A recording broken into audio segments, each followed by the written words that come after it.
everybody. Welcome back to the Dice Cult for episode 29 of On the Backs of Gods. I am your DM, Jillian, and here are my players. Same as always. Happy to have him back. We have Frank. Hey. We have Kyle, Mac, Josh, Abby, and Christo. Now, I'm going to give us a quick recap, and then I think mostly Saga is pretty anxious to jump into the next bit of this. Can't imagine why. Yeah, no. Hey, just don't even worry about it. We can wait. How have you been? So last session, you all had apprehended Bosch, and you had found Layla.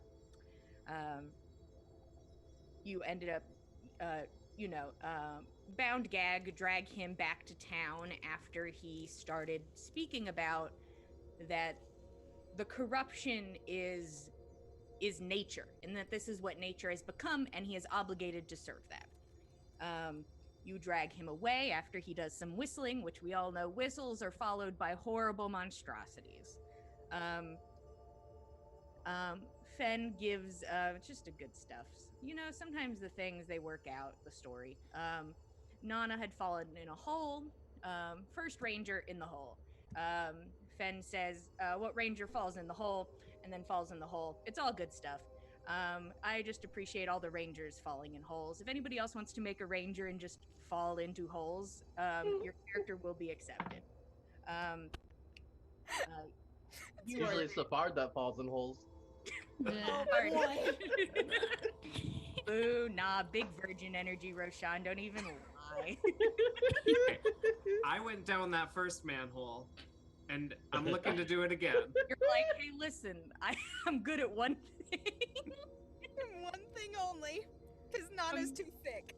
Can we get a Tinder profile up for Roshan? Because if anybody's seen the character art, Roshan is a very pretty bard. He's gorgeous. He's a beautiful boy. Bard isn't.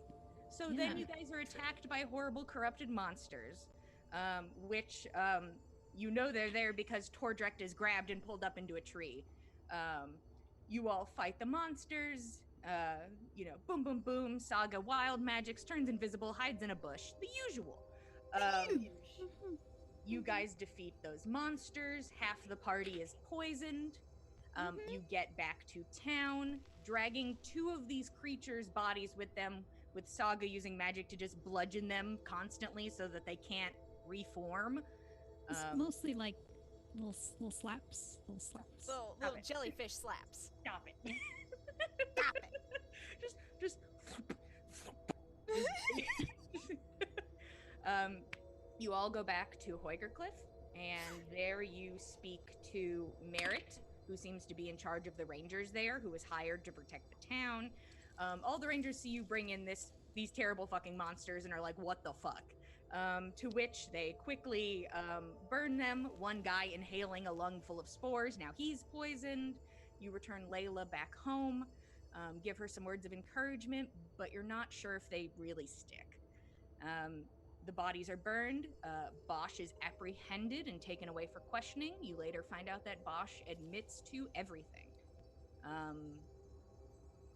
No reason to lie, I guess, in his mind. You are then, some of you take a rest. Only Fenn's poison is taken away because his is from a different source. Gorbjorn finds some gold. Saga and Roshan have a lovely heart-to-heart about being afraid and how they work with their fear. To which then Roshan goes to have some medicinal herbs and has some whispers in his ear, which he promptly ignores. The next morning, all of you who did not fall in the pit to get your poison that way instead from spores are still poisoned. Tordrekt heals everybody except himself, and then after kind of taking a moment, realizes that he's like, oh, okay, I could just, I guess, use more magic for a smaller spell, but I could help myself. And after being given the notes and the facts, Tordrekt is now no longer poisoned.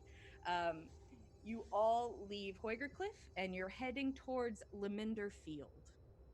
On the way, Saga, you keep seeing just, it looks like very deliberate wind moving through the trees, like something following you, jumping from branch to branch. And when you make camp that night, it seems to reach out to you, which you promptly reply and follow it into the woods.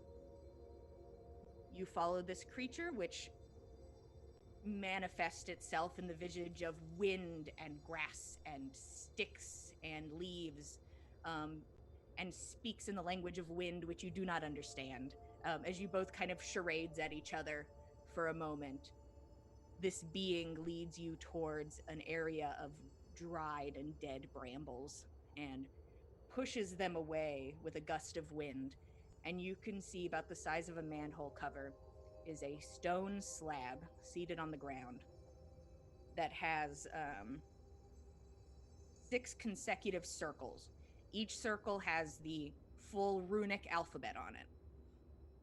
And you can see written in the center of this stone is a phrase. And that is where we left off. And I'm going to start by saying, while Saga is the only one here, no assistance from the peanut gallery. I know you all are very smart. Boo! Don't you dare give me a puzzle to do on my own. Don't show everyone how stupid I am. So it's time for you to do this puzzle. I believe in you. I believe in you. You can do this. You are welcome to go get people, but currently, while it is just you, you guys are welcome to say things. Just no help. Huh? Yeah. I'm not nervous. I believe in you. Saga, you approach this as this like whirling wind of a woman stands over and is kind of like motioning you towards it. You look and you see written in the center a beautiful symbol of balance. In life runs whole fields red. Poison or benevolent is dead once in your hand.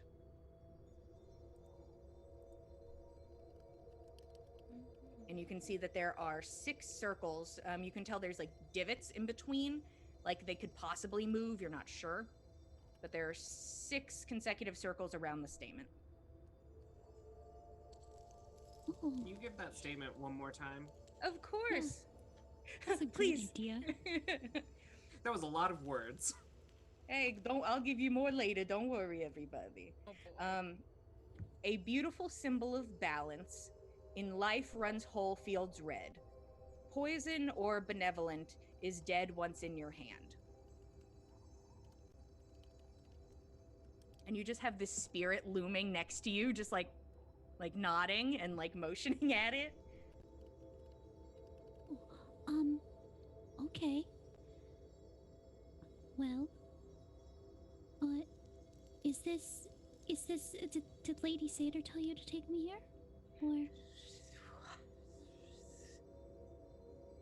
Oh, darn. It would be so good if I could talk to you about it. She's gonna kind of look it over and like touch this slab and kind of try to dust it off and see if there's anything she's missing, and I guess maybe touch the circles to see if they move and kind of check it about. You dust this off. You can, first off, just from first glance, you can tell it's very old. And as you kind of dust it off and you try to move parts, you can see that the consecutive circles all move, that they all move in a circle around. And you can see sort of central under the statement is sort of like a marking. Just directly below it. And then the circles. The marking, is it something that I recognize? Or...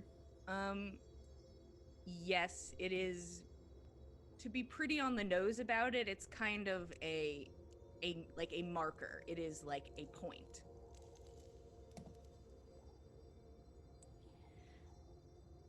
Huh. Okay. Well, this is very interesting. Oh, well, there's an alphabet. Do you know how to spell? You could you could spell, what's your name? Oh, no, like, point at the letters, and then I'll know. You see that she looks at it, and she leans in close and examines the letters to see if she can spell out her name for you.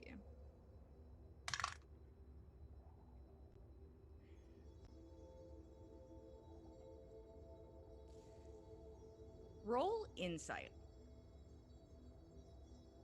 Okay. Damn. 20. Not nat, but 20. Wow. 20. You see her looking in it, looking towards these letters, and there seems to be a struggle with her to, like, she looks from one and doesn't seem satisfied and looks to the other. And you can see, like, the actual emotion of confusion on her face as she, like, she leans in. And then she starts hesitantly touching at different spots. And it spells out the name, Vorder. Vorder. Oh. That's a very nice name. I believe I told you mine. It was Saga. Just in case you forgot, I don't know if you guys remember those kind of things. Well, thank you very much for showing me this. It's quite interesting, but I don't really know how to help you. Or do you need help? Is there something wrong, or is it okay? Is it good or bad? She smiles and, like, motions at you, and then motions at the circle. Okay, then it must be good. All right. Well, Saga's going to go over to the circle and bring her, like, dancing lights down into, like, the circles so she can get a good look at it, and just, to fill the little circles, because then it'll look pretty. Then well, maybe she's gonna bring out her Lady Satyr hand, which is the chill touch cantrip, and just try to move some of the circles around with it. Lady Satyr might be able to help. Yeah. Just in case, sort of like that. Oh, okay. Here's my bad drawing of what's up. Oh, I was imagining it differently than that. Yeah, I was just like, let me draw it up. That might help. A visual aid is, in my experience. So then you'd, like, turn them, and then you could, like, line up a phrase. Yes. Oh, I was imagining like in a claw. I don't know. I understand. That's why I was like, let me, because saying bunch of circles isn't going to help anybody. Okay, that makes more sense. Yeah, if you rolled a nat 20 right now trying to ask Lady Satyr to help you, it might work. Well, I might as well try. Yeah, show me that nat 20. Okay. 13. Okay. Yeah. Lady Satyr doesn't, like, tell you to stop or not to do this, but she also doesn't give you, like, any assistance. But she's not saying no. So she's probably involved and wants this. She just doesn't want to help you because you know how you solve things on your own a lot of the time. Right, yes, yeah.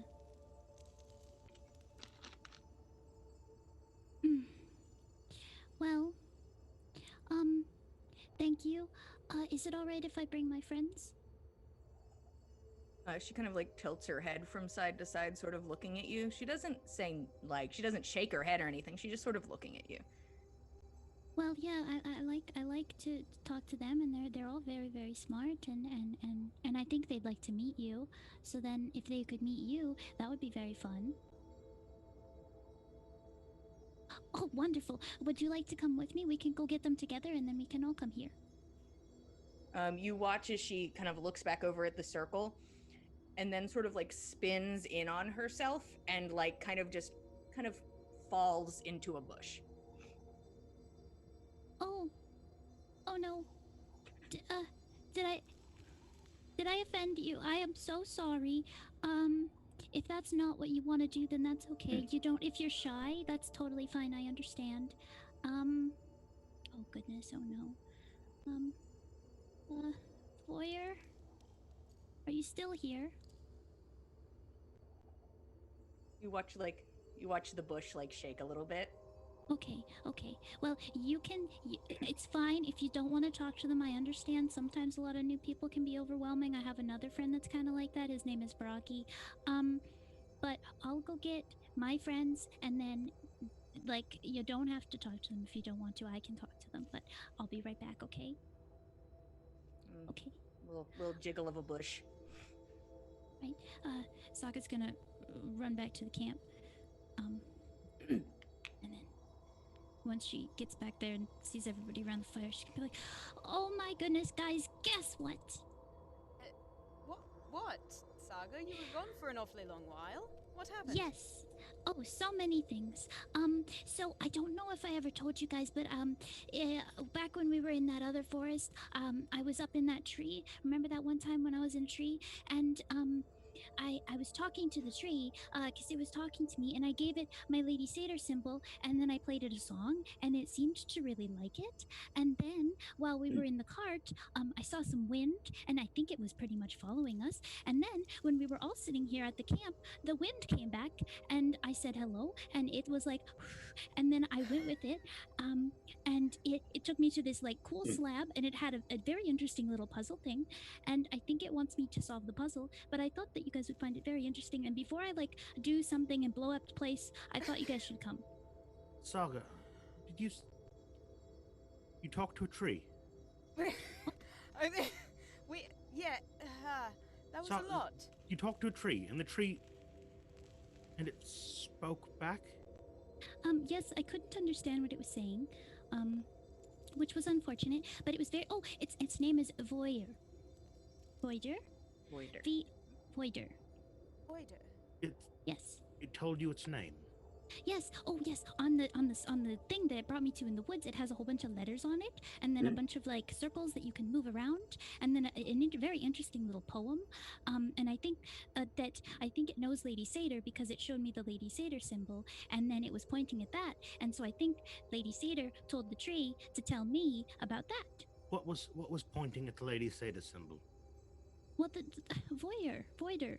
Oh, I'm so sorry, Voider. How did it point? Well, it became like a leaf wind branch person. Nanna, let's go. Let's look at this. We need to go now. Oh wait, she's very shy. So just be careful. She hid in a bush. Don't be too like loud or something. I don't really know how it is, but I do want you to meet her. So let's go. I'm never loud, Saga. Let's go. Please show us the tree you've been talking to, please. You're never loud on purpose, we'll say that. Let's go on. March off. Anyone who wants to come, you're welcome to, but if you need to rest at camp, that's perfectly understandable. This does sound like something that needs investigating, though. I'll make sure our stuff is safe. Keep an eye on Ave, will you please? Of course. Yell real loud if you need me. Yawns. Listen, that was very loud. Rest yourself, Tordrekt, you've earned it. I suppose I'll come with then. Right. Then, Fenn, Roshan, and I will follow you, Saga. Lead on. All right. She'll take her to things, kind of talking more about everything that she saw and how cool she is and how cute she is and all this stuff. Nanna's kind of like nodding a little and trying to keep up. It's like there's just a lot, and you know, some things are just like not quite.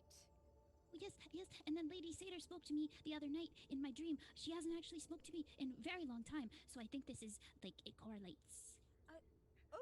I see. And the tree, what language did the tree speak? Do you speak Sylvan? Did it speak Sylvan to you? it spoke air. It was like I can try you mean to say it one of sounded like wind? yeah. It was like that. Huh. Does what she's doing sound at all like Sylvan? Or like any kind of language any of us might have heard at some point? Everybody who wants to see if they can identify that, I mean, did it sound like somebody doing a bad impression of Sylvan? go ahead and roll intelligence. Anybody who knows Sylvan as a language has advantage. Nanna, I'm not giving you advantage. That's understandable. Ooh. It's a dirty 20. Just straight intelligence? Yep, straight intelligence. It's a 13. 10. It doesn't sound like Sylvan to Nanna and Roshan. It's not kind of lining up as that. Fenn, you are pretty sure this is not Sylvan. Okay. It literally sounds like she's making just wind noises. Okay. Which you recognize. I don't know if you've ever heard it. You probably haven't, but you know from stories that the wind does have its own language. So that's kind of where your mind goes to. It's not Sylvan, it's actually the wind speaking. Huh. Saga, it's important to me. You say you spoke to trees, and they spoke back to you in such a manner that you communicated with them. It is important to me that you understand you're talking about my gods. That if you're doing this and it's a jest or a jape, that it's insulting to me in the way it would be if I were to mock Lady Sada. Or someone else would mock Lady Sada. This is not something to jape about. This is something that matters. Oh, no. Why would I? Well, first of all, that would be silly. And not in the good silly. And well, why would I want to do? No, because she talked to Lady. I gave her my symbol, and then she talked to Lady Seder. And then when I was praying the one night, I was like, I would really like to be able to heal people. And then Lady Seder talked to me, and she was like, "Oh, Soro daughter, you do this, and you're so amazing. So I will give you all of these gifts." And then, What she sounds like. yes, I wasn't picturing that in my head. Yes, that's exactly what she sounds like. Well, I wonder what Govik sounds like. Saga, I'm asking you, please show me this. I'm walking as fast as I can, Fenn. I'm sorry, there's a lot of branches. I have to get to this bush. So meanwhile, it's just Tordrekt falling asleep at the campfire, and I just picture Gorbjorn instantly like zoning out the second the statement of there was a poem, and then just fully gone. Like, yeah, I'll stay here. Man, yeah, no, it's fine. Poem, gross. Ew, reading. Why would I even want to do that? So you two stay there. The rest of you making your way forward, and as you guys are going back and forth, being like, I wouldn't joke about that. You can hear the wind moving, and you watch as this one bush just like aggressively shakes, and then forming up from it, you watch as this creature emerges, a spinning tirade of wind which accumulates the leaves and the branches and the dirt and just the surrounding area to give itself a corporeal form, stands before you from the bush. These are And my immediately friends. drops to a knee. Oh, okay, that's Fenn. This is Nanna, and that's Roshan. The Everybody, spirit this is is going to Voider. move towards you, Fenn. You see it looking at you.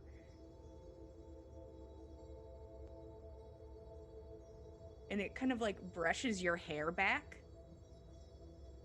And then it moves forward and it starts to like push at the brambles again.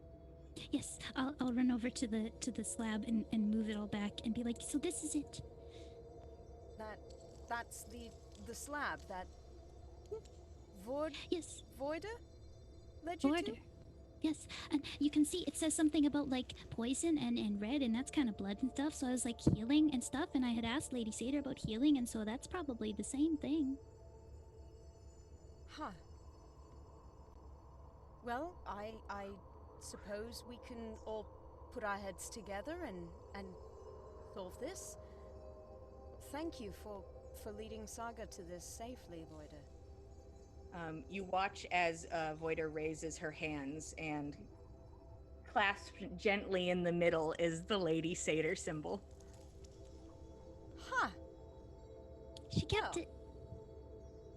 I suppose it's not just human folk that follow Lady Satyr. Makes sense. I can only assume. That's what would make sense to me as well. Yes. Well, let's so exciting. have a look at this this slab, I suppose. Fenn, are you all right? Fenn is still on one knee, kind of like bowing, genuflecting, like wanting to like avert his eyes and bow to this thing, but like out of morbid curiosity, he's peeking over he's got to peek, he's got to look, and he sees this thing show the Lady Satyr symbol, and you just see confliction on his face. He's just, he's in awe of this. He looks to be in awe of what he's seeing and disbelief. Ben, why don't you take a moment? Roshan and I will look at what Saga wants us to see. Take all the time you need, all right? Thank you. Don't hurt it. Don't certainly hurt it. not. No, certainly. I was just standing by the slab, practically dancing in place. She's just so excited, but nobody seems to be as excited as she is. It's like, there's just a lot happening. Different side of the coin on excitement. It's more reference than excitement. It's just Saga doesn't get that yet. Bro, let's have a look at that riddle, hey? Yeah. Voider watches all of you walk towards it and then kind of perks back up again and like pursues over to it. And like reaches its hands down and sees, like tries to push it back because it sees that there's a lot of you looking. And then it just sort of, the brambles wrap around its arm, like twisting into the wind, and then the brambles become part of its body as it exposes more of this stone to you. And then it waits. Careful, that doesn't hurt you, does it?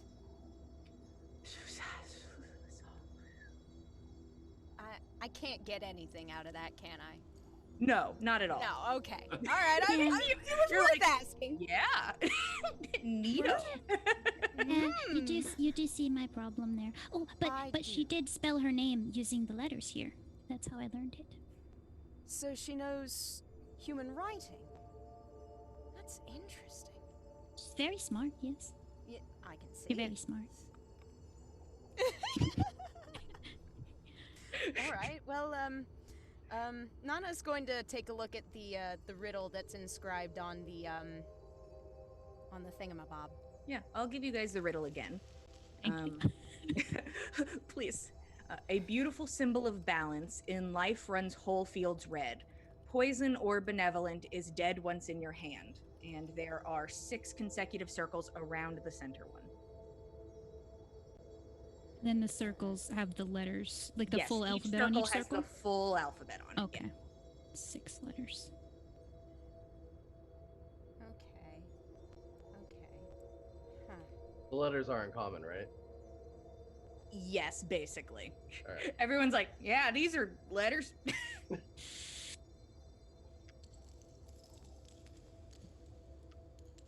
So, I guess it would be something that is 6-letter word that is a symbol of balance, and something maybe kind of bad.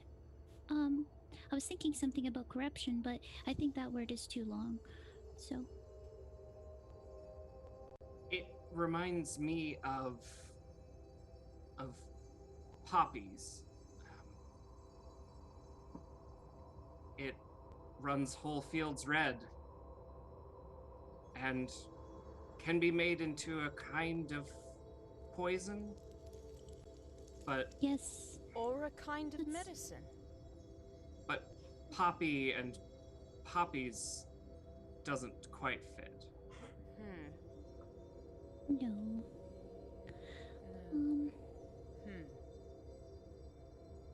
I wonder, maybe more general, maybe just something like perhaps more on the order of plants, herbs, flowers, perhaps.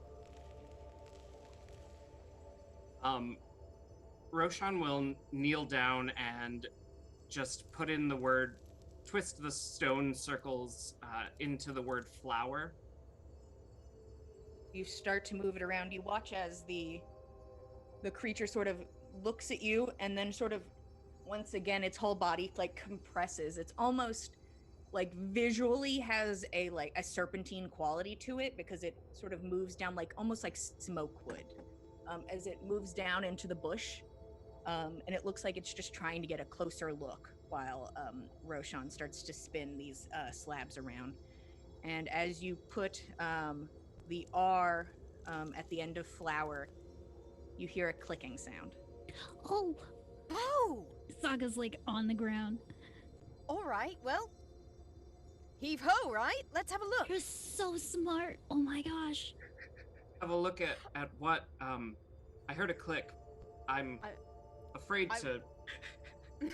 I would assume it was probably a lock unlocking, I would guess. Boom. No.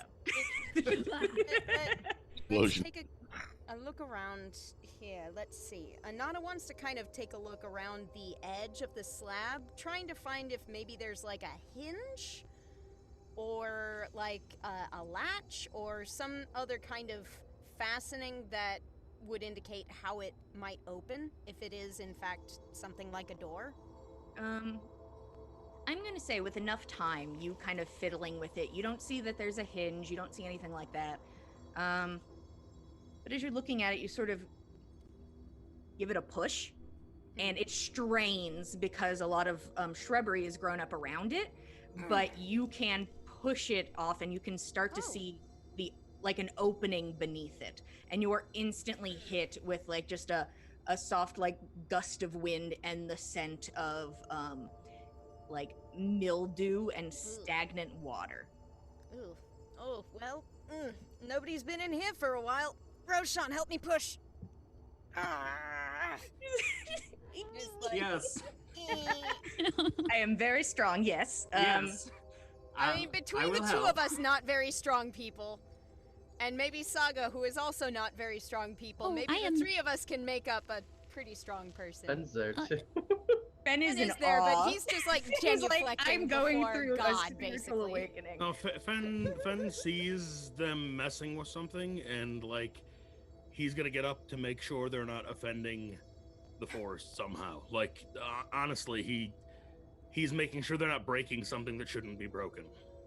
It's literally a thing that was instructed to us by her. Oh, I know, but he doesn't see it. Like, so Fine. what are you doing? Saga's sending the dancing lights inside because she wants to see what's inside. This slab that Voida showed to us. Yeah. We've got it open.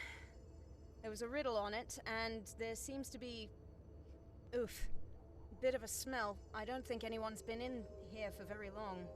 A long while, anyway. You watch as Voider sort of looms over. Movement a bit more sporadic, and you watch as it looks like they reach an arm into this area, and it's now illuminated by the dancing lights. And you watch as it sort of pulls forth, like you can tell it's just like dust, and like pulls the air out and like up and away. Oh my. Thank you. Thank you I think very that much. will freshen it up. I think so. That Well, would be so what can we useful. see? Sometimes Gorbjorn farts and it smells so bad, and if you could just do that and then get rid of it. I need That to would look. be- Wind powers. Clearly. Looking into this, you can see that there's they're not steps, it's more like footholds, kind of crudely made footholds. It goes straight down for about 15 feet, and then you can see it like leads in a direction once it hits ground. And by ground, you can see that there is at least a few inches of like stagnant, muddy water at the bottom. All right. How wide around is this entryway? It is. Can you fit? I don't know, is what I'm trying to figure out. Thick. She's got that badonkadonk. So. We've previously established that Nanna is the thickest of them all, so. Tordrekt's like, okay, sure. Well, Tordrekt. all right. We'll Beautiful give Tordrekt the title of thickest of them all. He's got amongst the king dwarves. thickness. You're queen thickness. There we go. Yeah. Thickness. You watch as I already forgot. I remember the question now. You watch as Sorry. Is it, how you wide railed around? myself thoroughly. Sorry. Yeah. You watch as Voider like sort of weaves through all of you. You kind of feel like the rustle of like leaves against your faces as she kind of weaves through, touching each of you, and then she disappears into this hole. Can we go? Yes, Can we go? I'm Nanna, going. your ginormous ass Saga, can't you- fit in here. Can or not? Saga, What was you- Go ahead. I I'm didn't going. mean to interrupt. I only wanted to confirm. You said can or cannot. Can. Fabulous. Can. Cans, Saga, can. Saga, you Lady Sada's chosen. If you, by all rights, you should go first. But if you She's got don't one feel- foot in already. if you don't feel comfortable, then I will take that honor. I gladly. Oh, well, I mean, if you wanted to go first, you can. But No, you were the one that I'm Lady really Sada- excited. This is gonna be so cool. Go ahead, Saga, please. Huh? Go on ahead. The honor's yours. Oh god. Give me a nice marching order as Saga, you disappear. There's still that musty smell, but it is not as like overpowering as it was. Who is second? Fenn Seems is like anxious to Fenn be seems second. Very hot to trot. Fenn's, Nanna like, will as, gesture like, Saga's towards going the hole. down. Fenn's just moving this way. It's just like, whoever wants to go first. Fenn, you start to make your way down. Who is third? Roshan makes his way in, and then Nanna just your ass Carefully, brushes like, you know. against it, but you were able to get in. Dirt on the Just dress. threading that needle. Just you're like, if anybody had a bigger ass than me, which is unlikely, they couldn't get in. You make your way down, and King Saga, you can thickness, see gotta that stay back. this whole room, it seems like it has like old wooden support beams kind of made into the walls.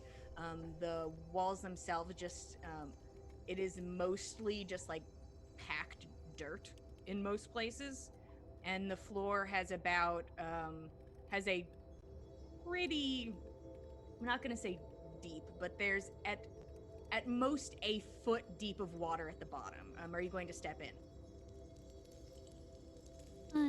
Well, there's nothing else to step on, right? It's just No, it's just that is the floor is basically covered in water right now. Is the setup? Can I sense if there's like dirt underneath it, with mold earth? Yeah, you can feel that there is dirt underneath. I want to bring up like a little piece of dirt and stand on it, just so I don't get my dress wet yet. You watch as just like a slurp of mud like pushes its way up. Mm, Oh, it's probably pretty saturated, I'm afraid. And you watch as like in a serpentine motion, you don't see anything, but you watch as just a movement ripples the water, like leading further in. Saga, from where you are, you can actually start to see, because it's kind of like it goes forward as a small hallway, and then it looks like it goes off to the right just a little bit. You can see the starts of something akin to like furniture. You see like the end of a table. Well, being an adventurer is having wet boots, I guess. So step into the water. Look safe, guys. No, I'm like, if it explodes, no. The mud? Now I just want to explode something. No! I know that feeling. Guy, you know when you just gotta explode something, but I'll wait. I don't like that! Saga, you make your way in. Fenn, you come in behind. You both start to make your way forward. And you are presented with, in the simplest sense, it sort of looks like or at least it once was a living quarters. You can see that there's a table that has a stool that you can see the legs of it have rotten, so it's only like the top part of it which somewhat sticks out of the water after it fell over. You can see that there is food storage, which is in bags, which has been fully saturated by the water, and you can see is incredibly old. Your eyes follow to a small side table, which you can see that there is a scroll tied up on and a small bag next to it. And beside that, you see an old, basically, bench of a bed. It is basically just the wood, barely. And laying curled up upon this is a skeleton. Fully desiccated? Fully desiccated. There's nothing left except the bone. Does Fenn recognize this as a ancient and or wood elf architectural style? Like this kind of seems like the sort of thing that wood elves might build their homes with, but is also probably how everybody built their home way back in the day, like a long time ago. Go ahead and roll me intelligence. I'll give you advantage for specifically, is this wood elven? Yeah. 6. Oh, buddy. It's very much like if somebody was going to make something somewhat quickly and rapidly underground and wasn't going to like either line the walls with wood or stone, this is what it would look like. There's not very many furnishings.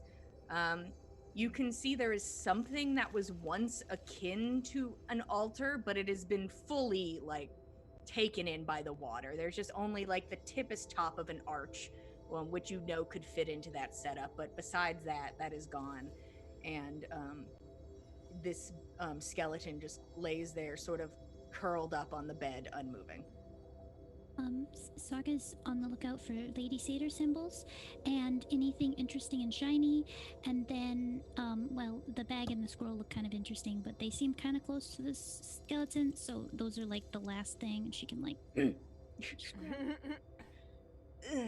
look around the room, Saga, there isn't much.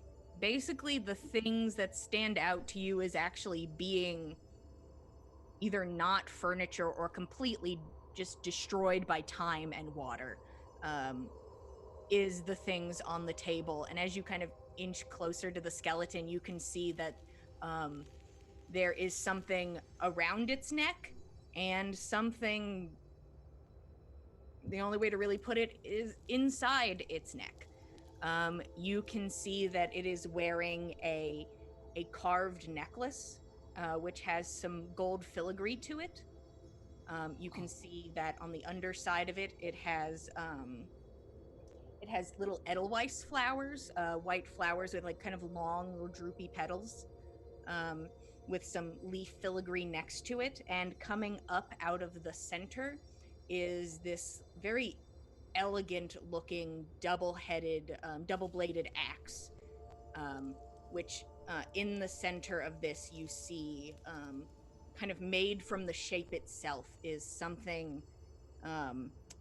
Let me give you. Let me do the thing for you. But you can see that there is the scroll there, and there is also a bag next to the scroll.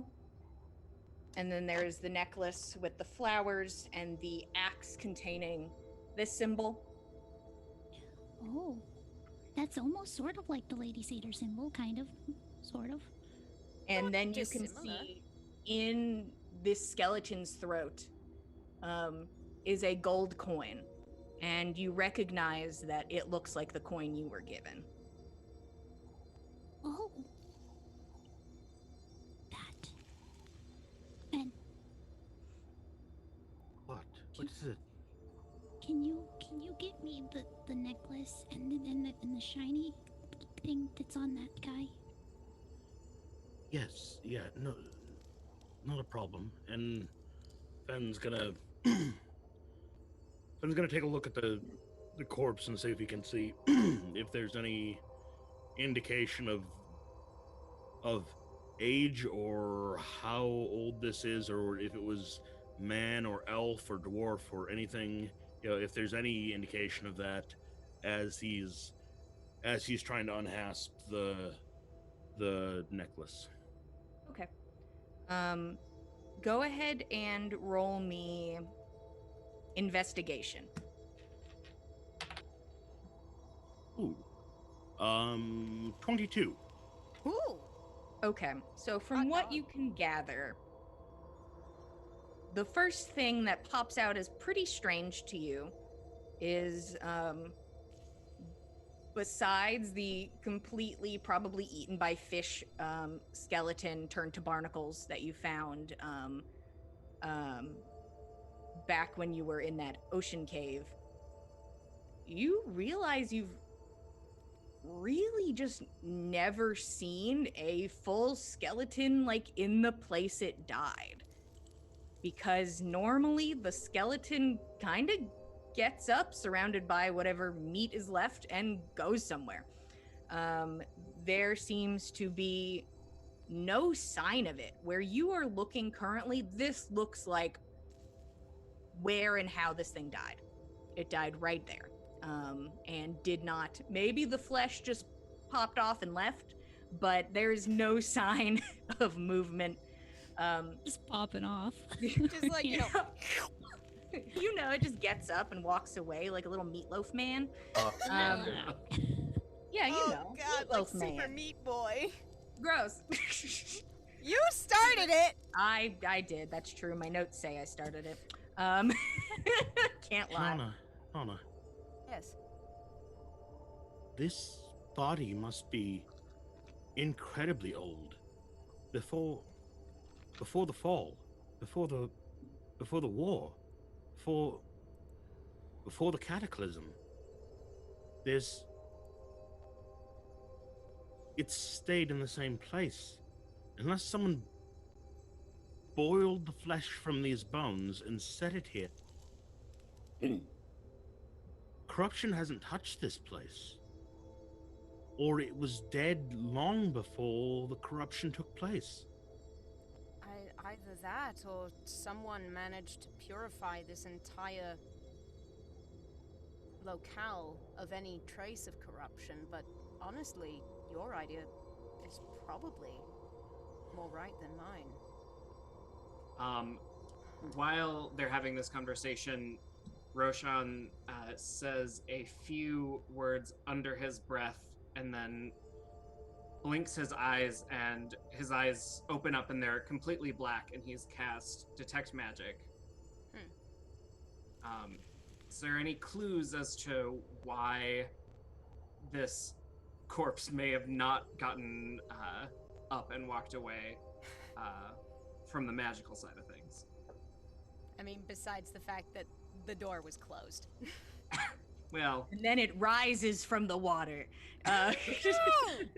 the flesh suit rises. Oh! Oh, I hate it. Oh, I just like to get to make the gross slurpy noises, so that's fun. I'm gonna make it come out of the water. no! Roshan, your eyes glaze over and go black, and you look around the room. You can see, first off, it's a little startling, the silhouette of a woman just kind of in the water, just sort of moving, and then you're like, okay, that's Voider. There Okay, she you're is. just below your feet, like it's like just right there, Hi. serpentine through the water. You're like, okay, that makes sense. there is the glow that comes from your friends and their abilities. You can see the slightest remnants of a glow from the place that you believe is probably an altar, and something else that glows incredibly brightly is the necklace. And the whole Ben time is unhasping the necklace as he's looking at this. Hold on. Maybe leave the necklace on. It seems to be very magical. Could be the thing that's keeping it not corrupted. Perhaps we should take this body and give it a proper burning, and there's nothing left to burn. There's only bones. I suppose you're right. Should we get Tordrekt and have him deliver last rites? I don't know anything of his gods, but these are the gods of the woods that led us here. What do they want us to do? My only concern is a logistical one. I'm gonna take the coin and hand it to Saga as this is going on. Okay, you pull the coin out of the throat and give it to Saga. Speaking practically, I'm not sure if Tordrekt would be able to fit down the hole that leads to this place. He's too thick. It was a somewhat snug for me, so. You woman enough to admit it. You all watch as sort of rising from the water, kind of more in it's more of that wind setup of its body, and you can see like the water dripping around it, kind of showing you its body again, and the leaves then come from the opening up top and then rejoin its body as it goes over to the bed and sits, and it pulls out the Lady Satyr symbol, the necklace, and then it puts the necklace against its chest, and then it points to the necklace around the corpse's body.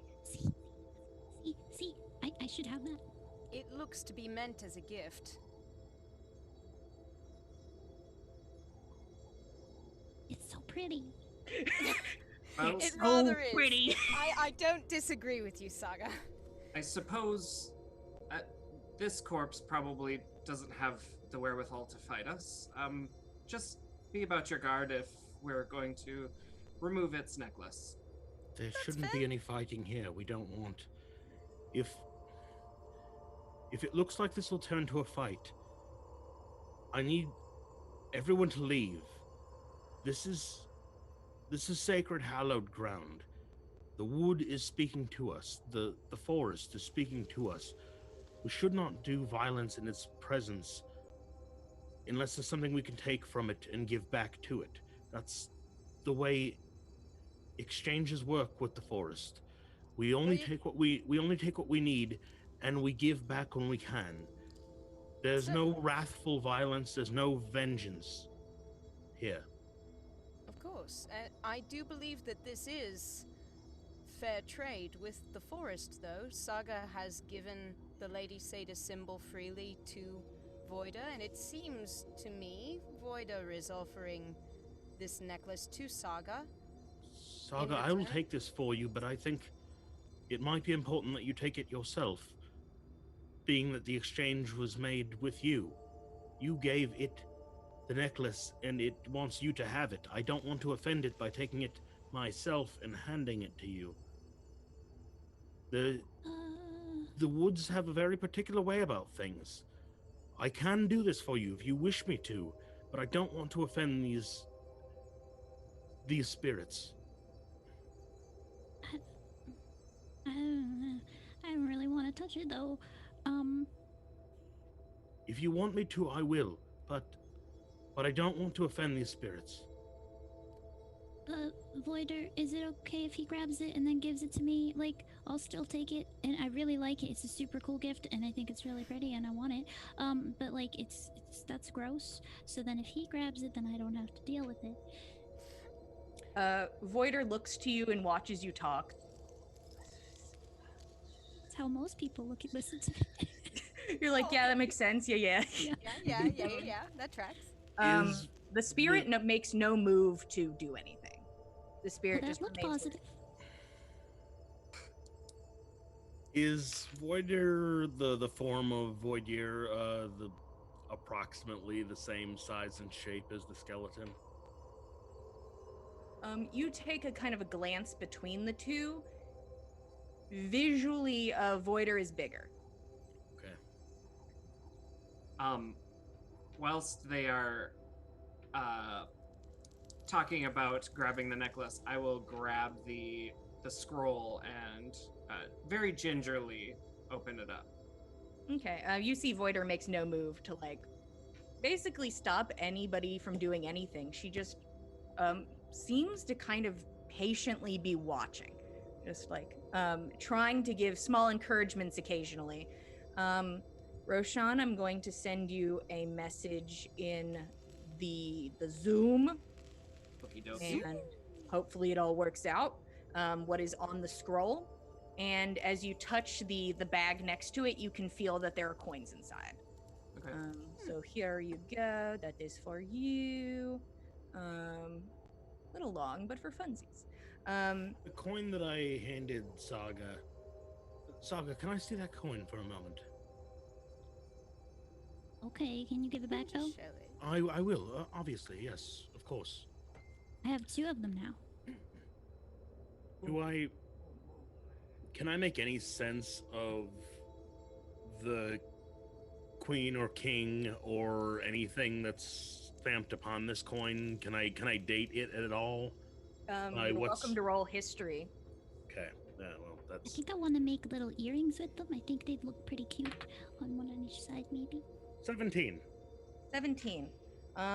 There is no visage of a humanoid on this. There is nothing that's like, yes, that's the profile of such and such. They are very worn. You know that these are, once again, very old. But they're just coins that have beautiful nature-like filigree around the sides. And that's basically the extent of them. They're very rough around the edges. But besides that, there is no visage that could date this coin. Okay. Saga, here you go.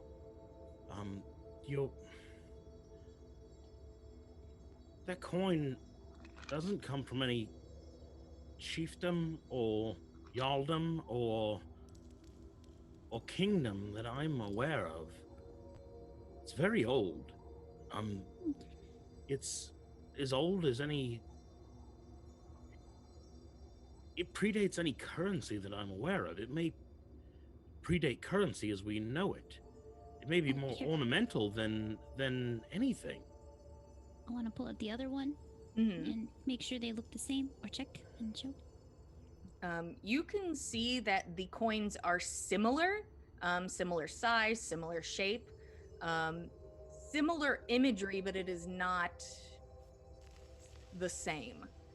They are both nature inspired, but besides that, they have a bit of a different flair to each of them. I'm not one to speak on this. I eschew currency somewhat out of hand.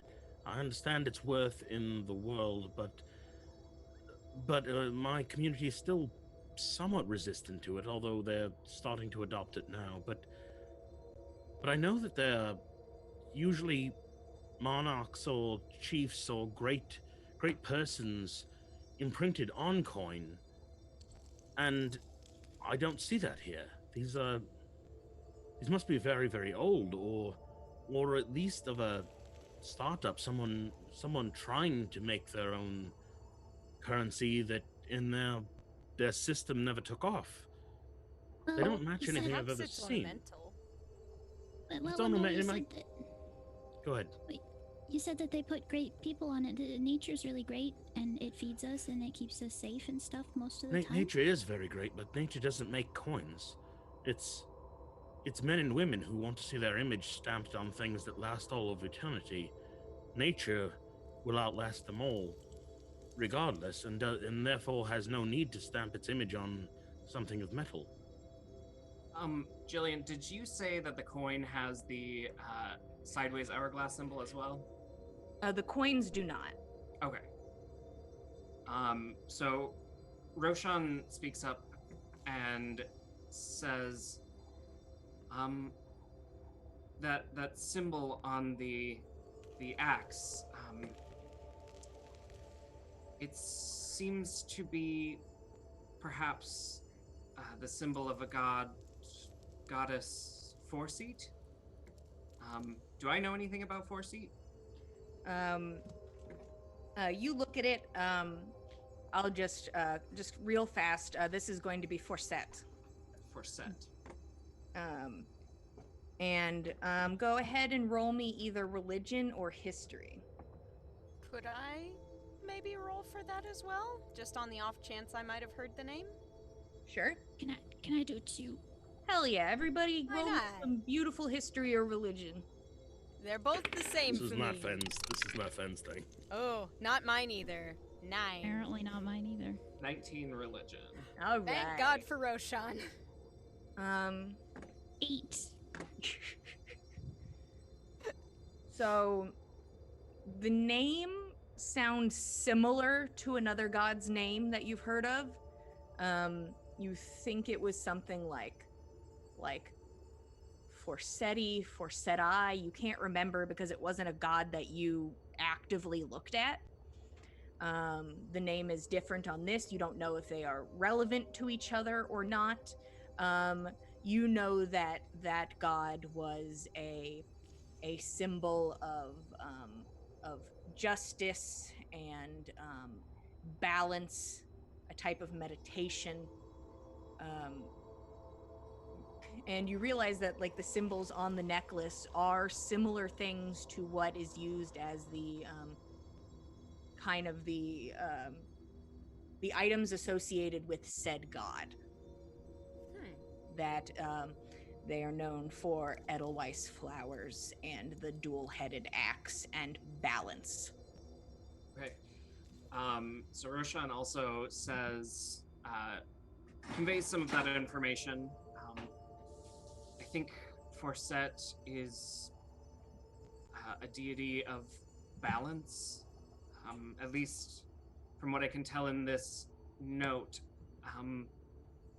It sounds like, well, if the note makes me think that the magic is imbued in the necklace, that you may be able to push fate in certain directions, but for every positive action, it sounds like within the next day have a negative as well. And vice versa, I'd imagine. Yes, I suppose. Fenn's gonna unhasp the necklace, and as he had originally planned to, and hand it to Saga. Thank you. Thank you, Saga, for you've introduced us to something wonderful here. And if there's ever been a person I've ever met that was in search of balance, it was you. Oh, well, thank you. It was Foyer. I should thank her. Thank you. I have plenty of thanks to give for her.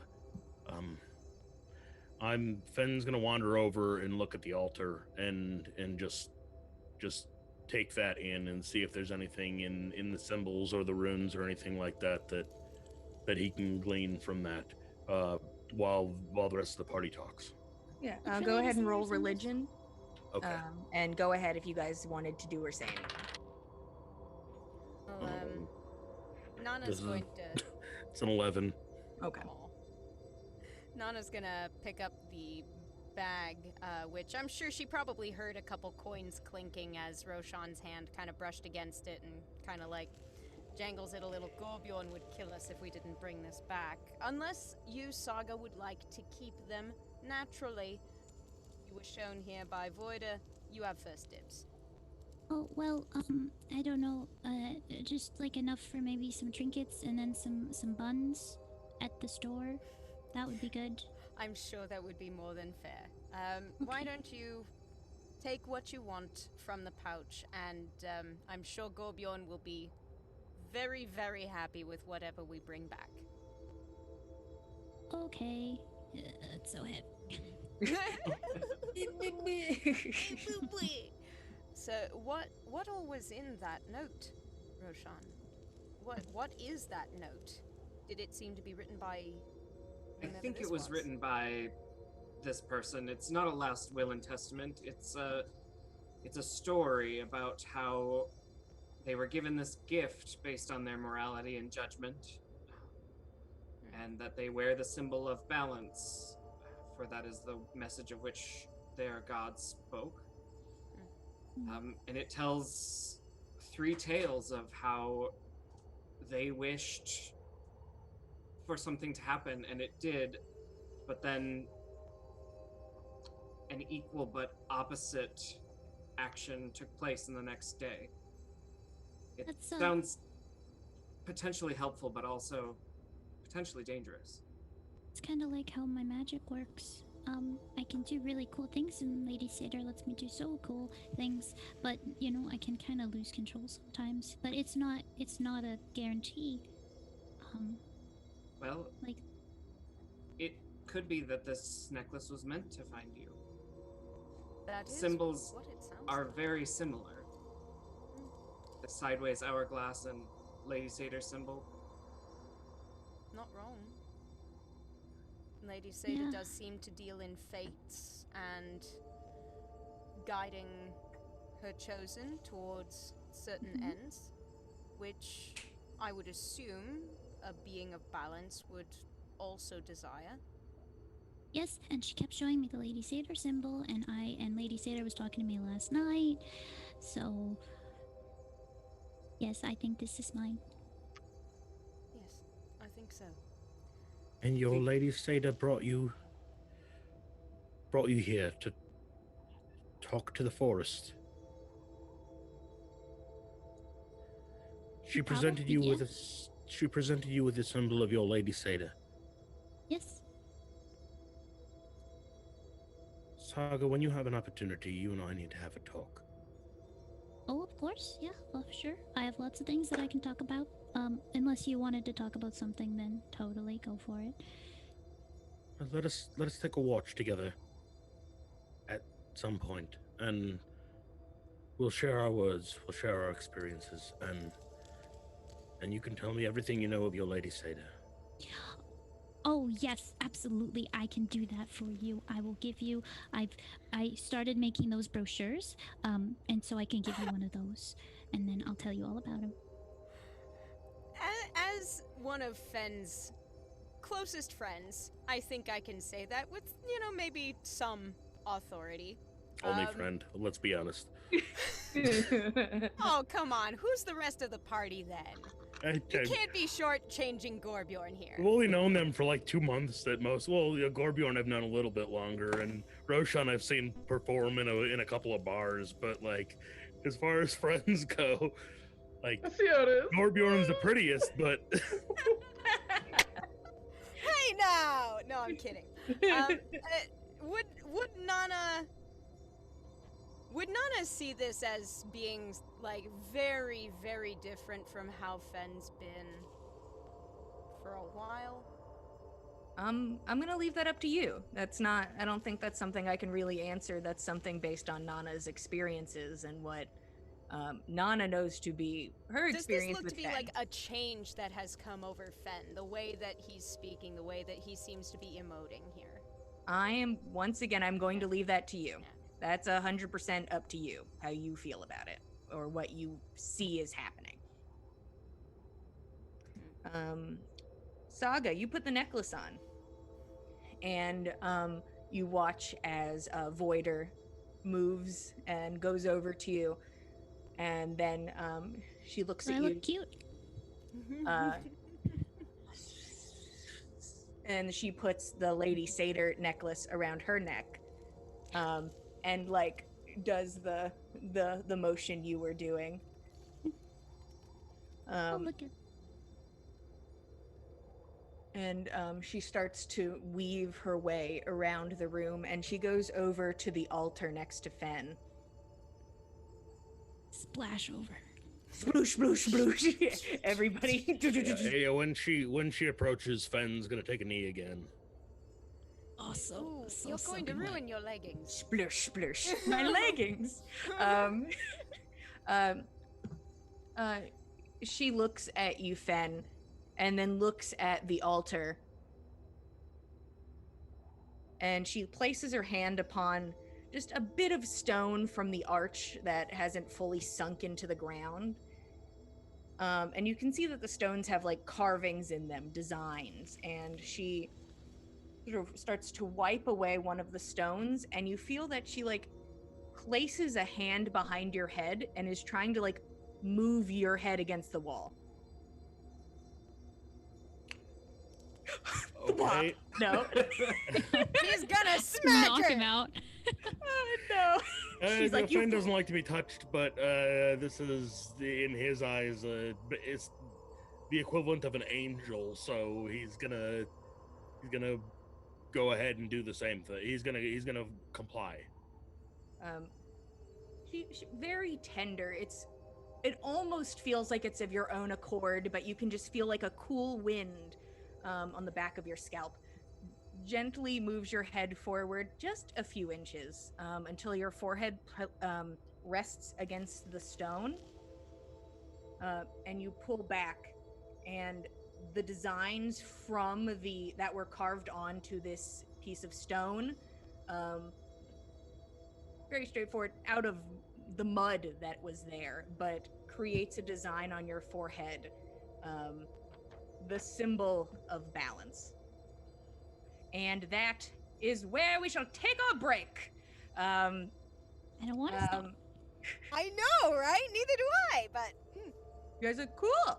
this is our union mandated break, I suppose. This is break time, right? Did I make that up? Yeah, spot break. No, Okay, I was just like- it's break time. I'm No, like looking I'm at my just- notes, like, when the fuck is break? And Tordrekt and Gorbjorn is sitting there being very, very quiet and patient this whole time. So We appreciate y'all. We'll be returning soon. Yeah, Bringing you presents. Yeah, we We come are. with gifts. We're gonna take a 10-minute break so you guys can go get some snacks, prepare yourselves, digest what has happened, whatever you gotta do. And we will be right back. See you guys in 10. Thank you, Ted.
Oh wow, just as I did it. Hello everybody, welcome back. From our 10-minute break. What was just happening was the party had solved a bit of a riddle, a bit of a puzzle presented by the party. Roshan. Roshan showed up and instantly solved the riddle. Shown to you by Voider, this spirit that seems to be of wind and wood. You guys go into this underground sort of bunker-esque area where you find a skeleton with a coin in its throat, a necklace with the symbol of balance on it, a scroll with some information about what the necklace might be, and a bag of coins that do not depict any sort of leader on them. They just have beautiful pictures of plants. And right before we left off, the spirit kind of went over to Fenn, who was sitting before this altar, which is mostly destroyed, with these carved rocks with designs on them, wipes it off the best she can, and then places his forehead gently against it, leaving the visage of the symbol of balance on his forehead. And she kind of like looks at you, and then she like nods, like looking you dead in the eye. It's not like she has like a very visible face, but there is like the indent of where it would be. And she looks at you and she's like, And then she places her hand on the Lady Satyr necklace, and then once again sort of like falls back, slipping into the water, and you watch as she sort of serpentines back towards the exit. Oh, wait, don't, if you're leaving, then I want to say goodbye before you go, just in case. I thought I could give you a hug, but if you want to leave, that's cool too. But okay. Aww. You hear like a bit of splashing by the entrance. Okay, she's not leaving. Go on. All right. Well, not yet. Go on ahead. Go on. Okay. Well, I just want to see the Saga, altar. it's probably best that you learn the lesson that is contained in this scroll. So, I will hand off the scroll with the stories on it to her. Oh, that's interesting. Prescient. Let me make that happen. I sent it to her in the chat already. Perfect. He handed it to me. Wow, I did it. They don't even need me. They're becoming self-reliant. Oh no. Better kill them. I gotta kill everyone now. Oh god. All right. Continuity. What time of day is this? Have we just made camp here, or are we? Yeah, it is getting to be like sundown in an hour tops. Okay.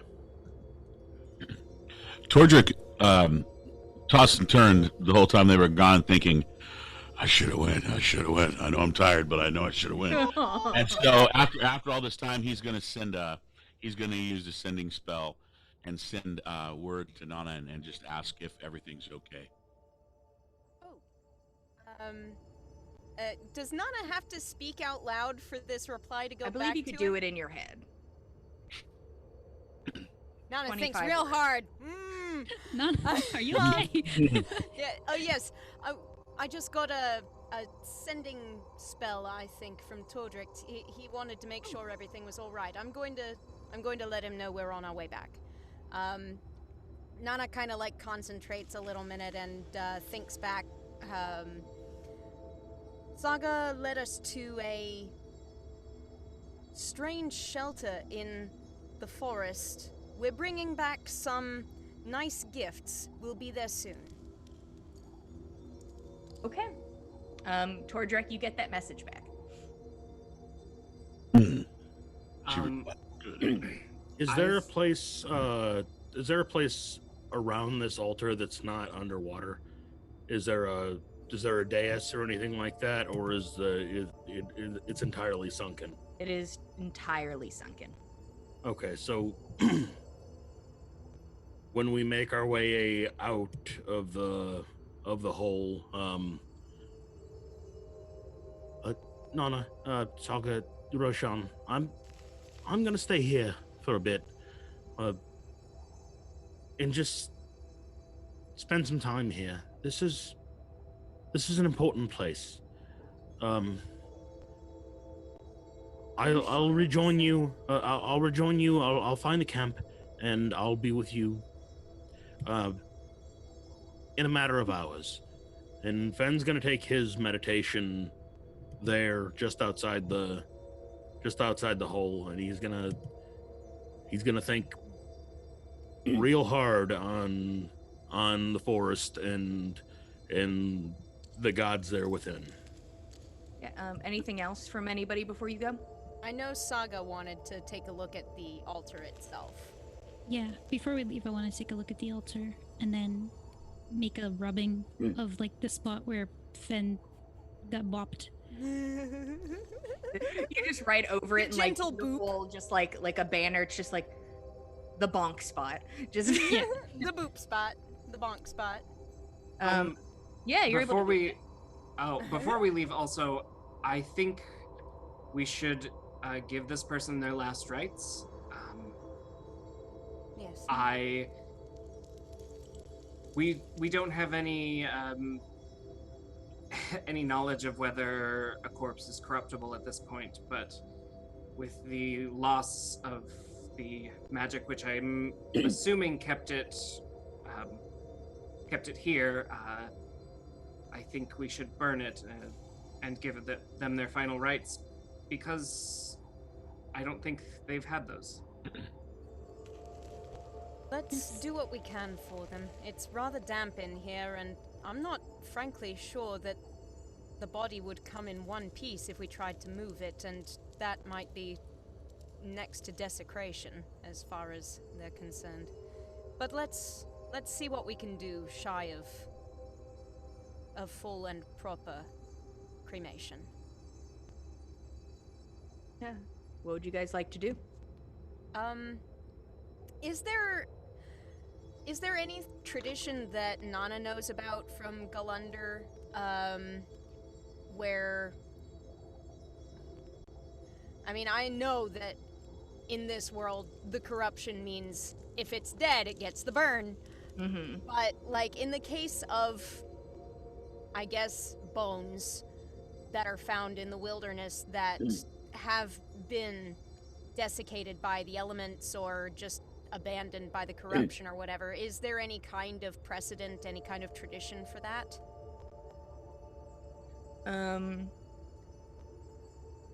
Mostly, nobody really thinks about what to do with random bones you stumble across, because that doesn't happen basically ever.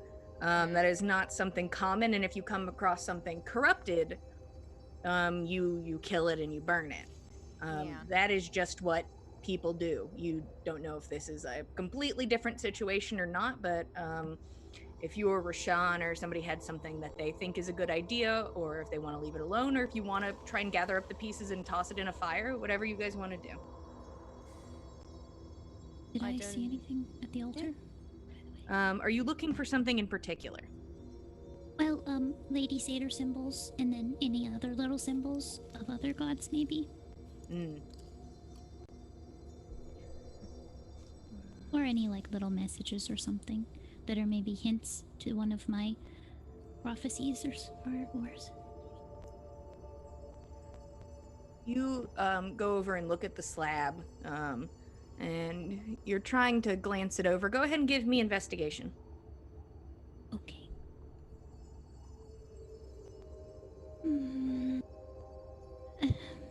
Also take religion. Okay, can I give myself advantage on that using my Tides of Chaos? Sure. Yeah, let's go for it. Investigation and religion are exactly the same. Right. All good. Nice. Okay. 17. Okay. Looking at this, you see Lady Satyr symbols in a lot of places. You can see it sometimes in the bark of a tree, in the crack of stone on a wall, sometimes in a cloud. You're looking around this, and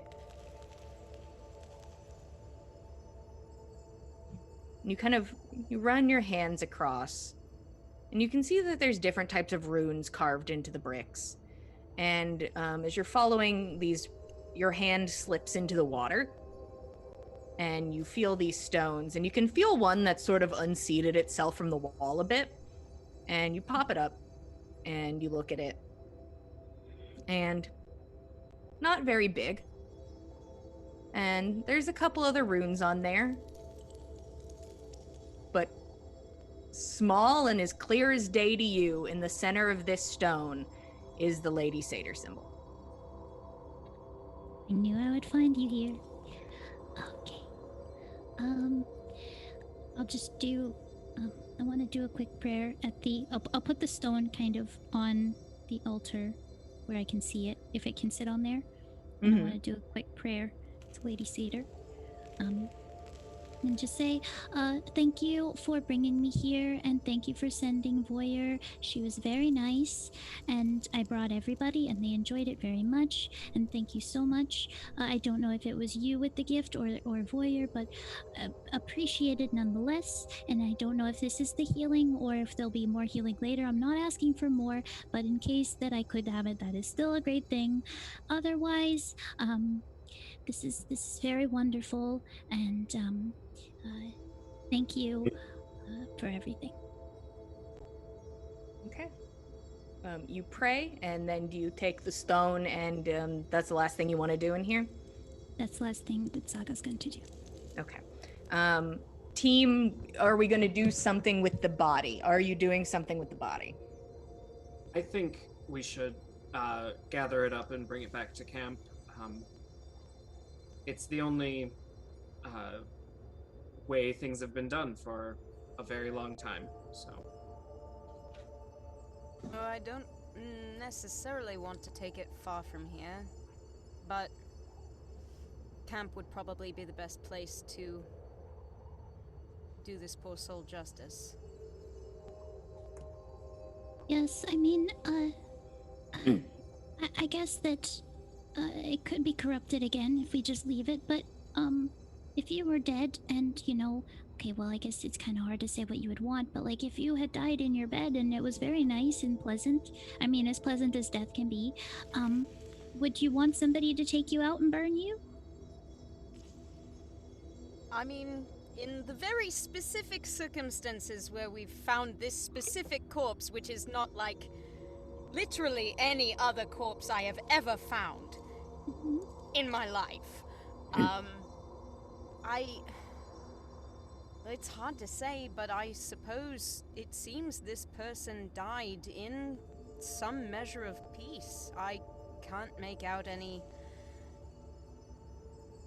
kind of violence upon their person. No changes to their being so far as their remains indicate. Perhaps they've already had their peace. I don't know. If I were to die, I would want it to be in my own bed, near my own safety, and that's what was sacred to me, and that seems to be what this altar is. My vote is to leave them, but this is a question for Tordrekt, not for me. Well, we could go back and ask him. You're right. Go and ask him. I'll watch the entrance here. That seems the best solution. What do you think, Ro? We'll inquire with Tordrekt, and if he thinks we should take it out and burn it, then we can. Fine. Okay. The three of you climb out. Saga, you can see Voider standing there, sort of moving. Four of us climb out. Yeah. Fenn's climbing out. Fenn's not staying in the hole. Just chilling in the hole. He just got these new socks. He's not gonna let them I've get ruined my waterlogged. new socks. And my later hosen. Everything's ruined. You go ahead and climb out, all of you. And Saga in front of you, kind of just like sort of fiddling, like her arm extends and it like fits like in with the branch, and then she sees you and is like, oh, and then like pulls her arm back and she like moves over to you. I think we found it, and we got everything, and I said thank you to Lady Satyr, and I want to say thank you again to you, and, could I have a hug? She looks at you with her arms out, and she extends her arms, and you can see that there is, like, these branches move forward, and it's like 3 on each side, and it just, you are fully encompassed, like you are the tree. And it's kind of pokey. Like, it's not it's not the comfiest hug of your life, and the wind is rushing in your ears. But she holds you for a moment, and then lets you go.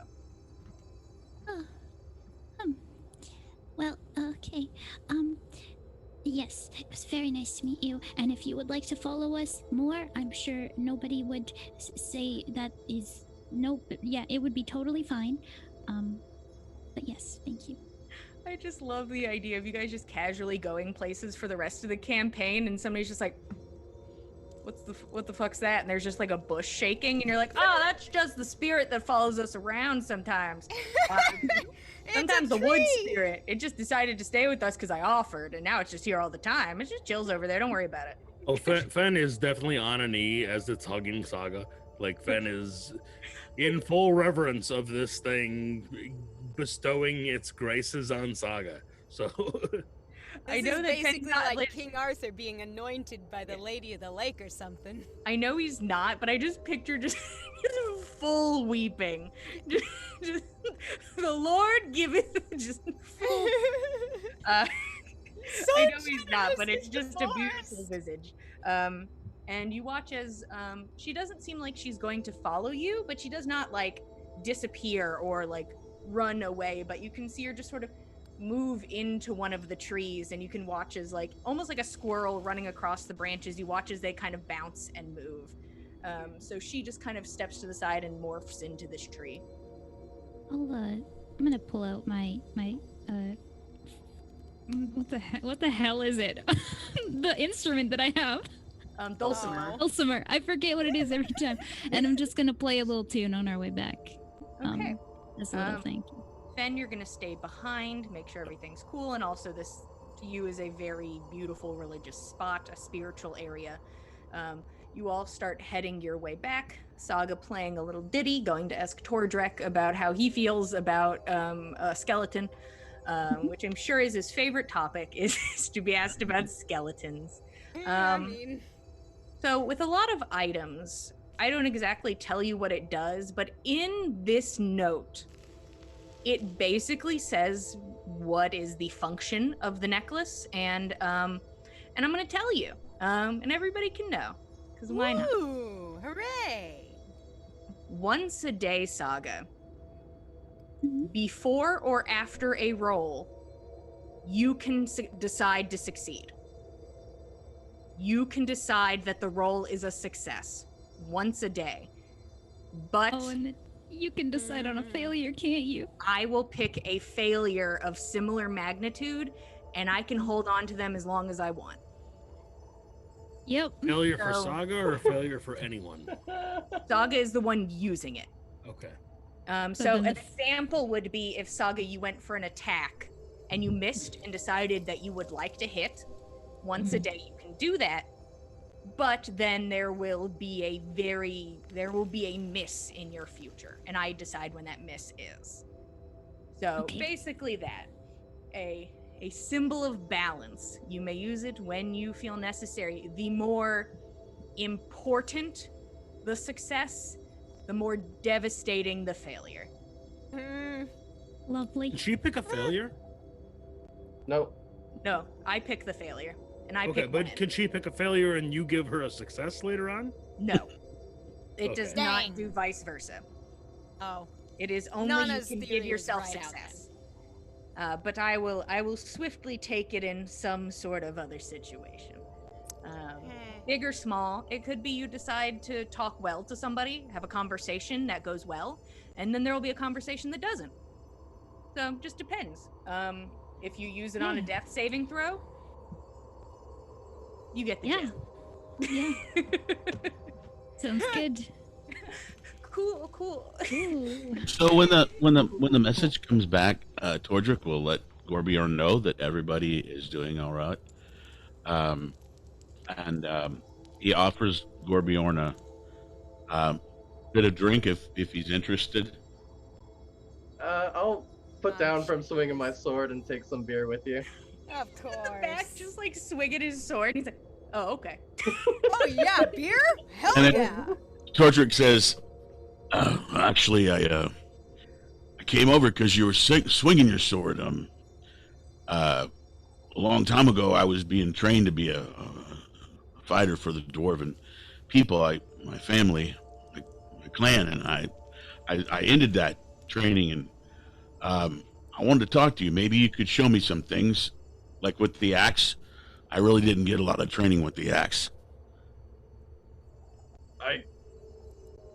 Sure, I mean, by all means, but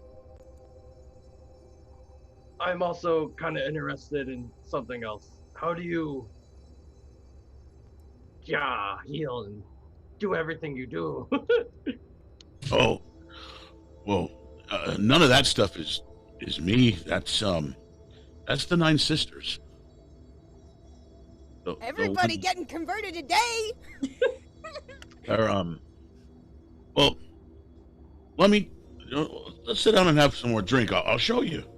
And he goes back over to, he goes running over real quickly with his little legs and goes and grabs his patch that has his little, we'll call them like the little miniatures of each of the goddesses. Mm-hmm. And he comes back and he just sits down, takes the drink, takes a sip, and he starts pulling each one of these little figures out. There's 9. He starts saying names like Blugada and Abara and Dofa and Herwig, and he starts naming them off and giving little pieces of information, like this one here's got really, really red hair. Like if you see the water, the oceans, there sometimes there'll be the top of it'll have like a red coloring. That's her. She's watching you, and things like that. And he just goes off on all these things. Yes, more than he's ever spoken about to anyone, at least here. And then he's like, "Sit. I've got more. I'll tell you more." More? Oh, jeez. Gorbjorn eyes just wide. Gorbjorn's like, too much. Brain hurt. Well, I just get real mad. Can Tordrekt roll his insight to see if he's catching that he's filling up too much brain space? Let's do that. You can see just like if there was like smoke that could emanate from the ears. He seems interested, but it does seem like putting too much power into something. But you see like the spark of interest as you are talking to him, and you guys hear the soft sound of dulcimer music. And Gorbjorn, you hear the music and you're like, okay. And then there's a prominent sound that you know quite well. The sound of coin in a bag. Just the slight jingling sound of somebody walking with bag of coin. Stand up super like excited. Like spilling my drink a bit, like what? He's like a golden retriever. And then all of you enter to where the rest of the party is. Besides Fenn. I know Fenn's Right, yes. Hello. We got gifts. We do. Tordrekt gets up, puts his little miniatures away. Aww. What did you do? What did you find? I got all this money, and then we found an axe. Tordrekt, we found an axe. I don't know if you need another one, or what, but you could have it, maybe? I think the axe was just on the necklace. It was. Never mind. I We misunderstood. found an axe and you just It showed was him on the here. I found an axe. It was necklace. this. The axe. Tordrekt faints, grabs his drink. Oh, put on his face, wake up. Mm-hmm. You know, yeah, an axe in the skeleton's like mouth would have been really uncomfortable. So that makes Just a coin in the throat. Just Probably figure out how the creature died. I Accident. wonder. It seems a new friend of Saga's has led us to a small stronghold, hideaway of the deity Forset. Do you know anything about them, Tordrekt? I'm going to roll a religion check. Please. 11 total. I would say that you have not heard of the exact name Forset. I will say you have heard of Forsetti, which you would vaguely know. Like, you have never met anybody who worships Forset or Forsetti. But you know that they are related to justice and balance. Those are the vague things you know about it. Okay. Tordrekt says, balance, justice, Forsetti. Never met anyone who worshipped the god. Yeah, I seem to remember that name as well. It doesn't. This is probably very old, but we found a body. I think it was protected by the magic within this necklace, and we thought it would be a good idea to ask you whether we should give it its last rites by burning. It is fully desiccated. It's paper for flesh, but I think without this magic, there's a chance that it could corrupt. It might, but if it's old enough that, well, Fenn had the theory that perhaps it could have died before the corruption was even a consideration. Might have been long since rotted away and gone before that. I don't know.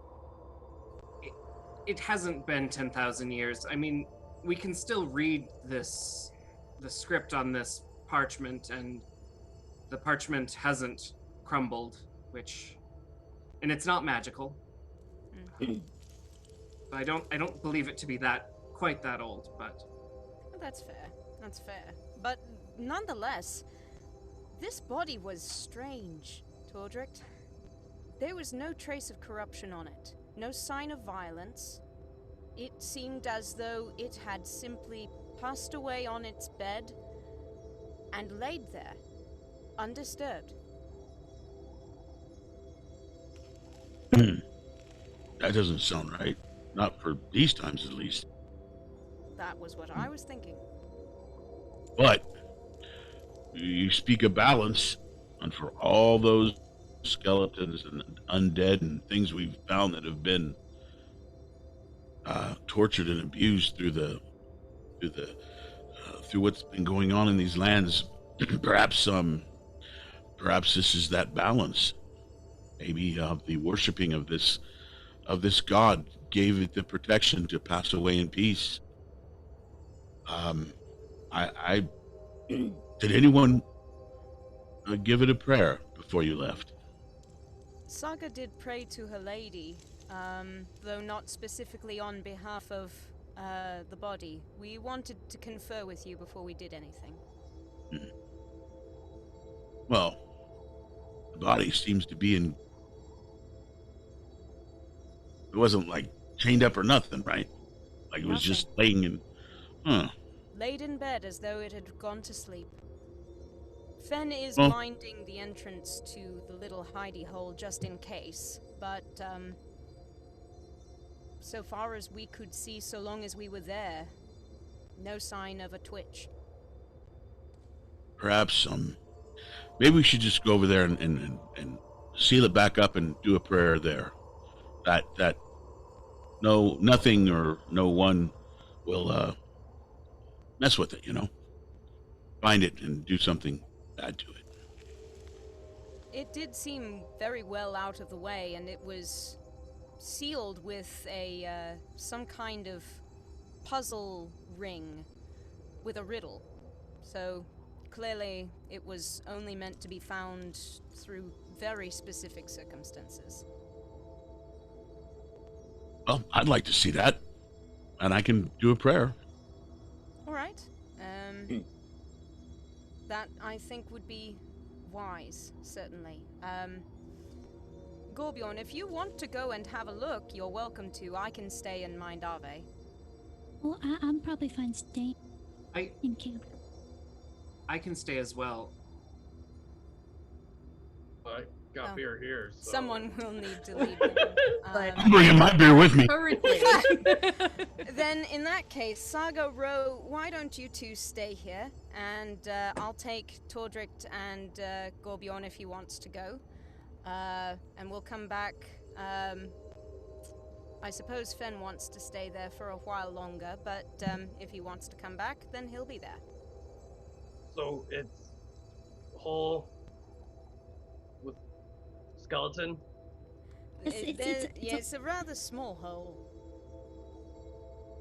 There's like a house, and there's some water, and a little bit of furniture, and then we found this bag of gold, and then a scroll and a necklace. It was all underground. Can I just stay here and count the gold? I think if Saga is finished with the gold, then I think that would be fine, so long as she's all right with it. Yeah, maybe just like, I don't know, can I have like 3 or 5 maybe pieces? I don't know how many are in here. I can have it. I was just gonna count it, but okay. I don't really need it. I might just ask you for some once in a while when I need more fabric, but if you can hold on to it, that would probably be better. Hold all your gold for you whenever you need me to. Oh, wonderful. Well, here you go. He's so generous, so kind. Saga, so you take out 5 pieces to have on your person, which doesn't really put that much of a dent in it. So you're like, okay. You can see that they all have different designs, different types of flowers. Sometimes there's just like kind of the lean of a branch. They just all seem to be different, almost small little art pieces of gold. Oh, well then I'll pick the prettiest ones then. Yeah. You and Gorbjorn sitting next to each other as you like look through and like put one back, and he like picks it up and counts it as you all start like, and you pick the ones that you think are the prettiest. Saga, I'd like you to roll religion for me. Okay. That means just roll a d20 and see what happens. Yeah! Roll a d20 and see what happens. Hey, you got your necklace thing that can give you whatever you... Hey, you can decide to You can just decide to succeed that right here, right now. I could, you know what? Because I going rolled to? an 8. So let's use it. Let's fuck it. Let's Hell fuck yeah. shit up. Let's go. Why not? Let's test it out right here, right now. You saw it first, everybody. Writing stuff down. Oh no. Beautiful. And just so you know, because I can take my time and do this whenever I want to, that doesn't mean it doesn't reset the next day. So you could, the next day, decide to succeed another roll, even if the bad thing hasn't happened yet. Yes. Okay. But the bad things are cumulative. Oh, it's gonna be good. Boy. I should keep notes of the bad things. Yeah, What? just to mentally Just a tally prepare. mark. I'm gonna have 5 bad things happen at some point. All minimal, but at the same time devastating. You're going through looking for the prettiest ones.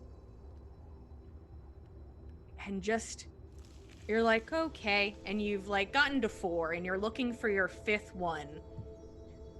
You see one coin that looks like it has one branch coming from the left and one branch coming from the right.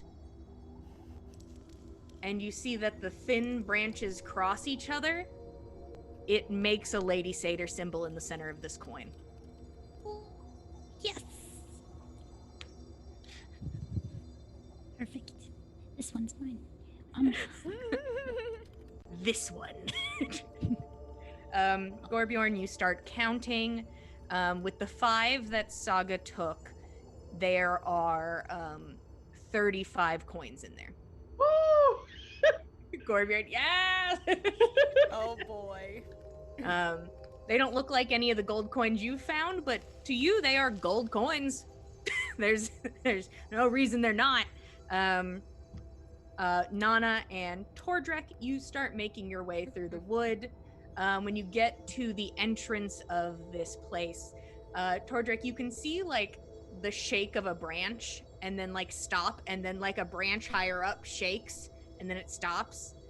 You can see that sort of like flitting above you, just like little movements. Hello, Voida. Voida, this is Tordrekt. He's a cleric of the Nine Sisters. And then you listen as one of like the branches like shakes, one that's like right above y'all's head. Fenn, you're sitting there, you can see all of this as just you've been watching Voider just basically flit around trees.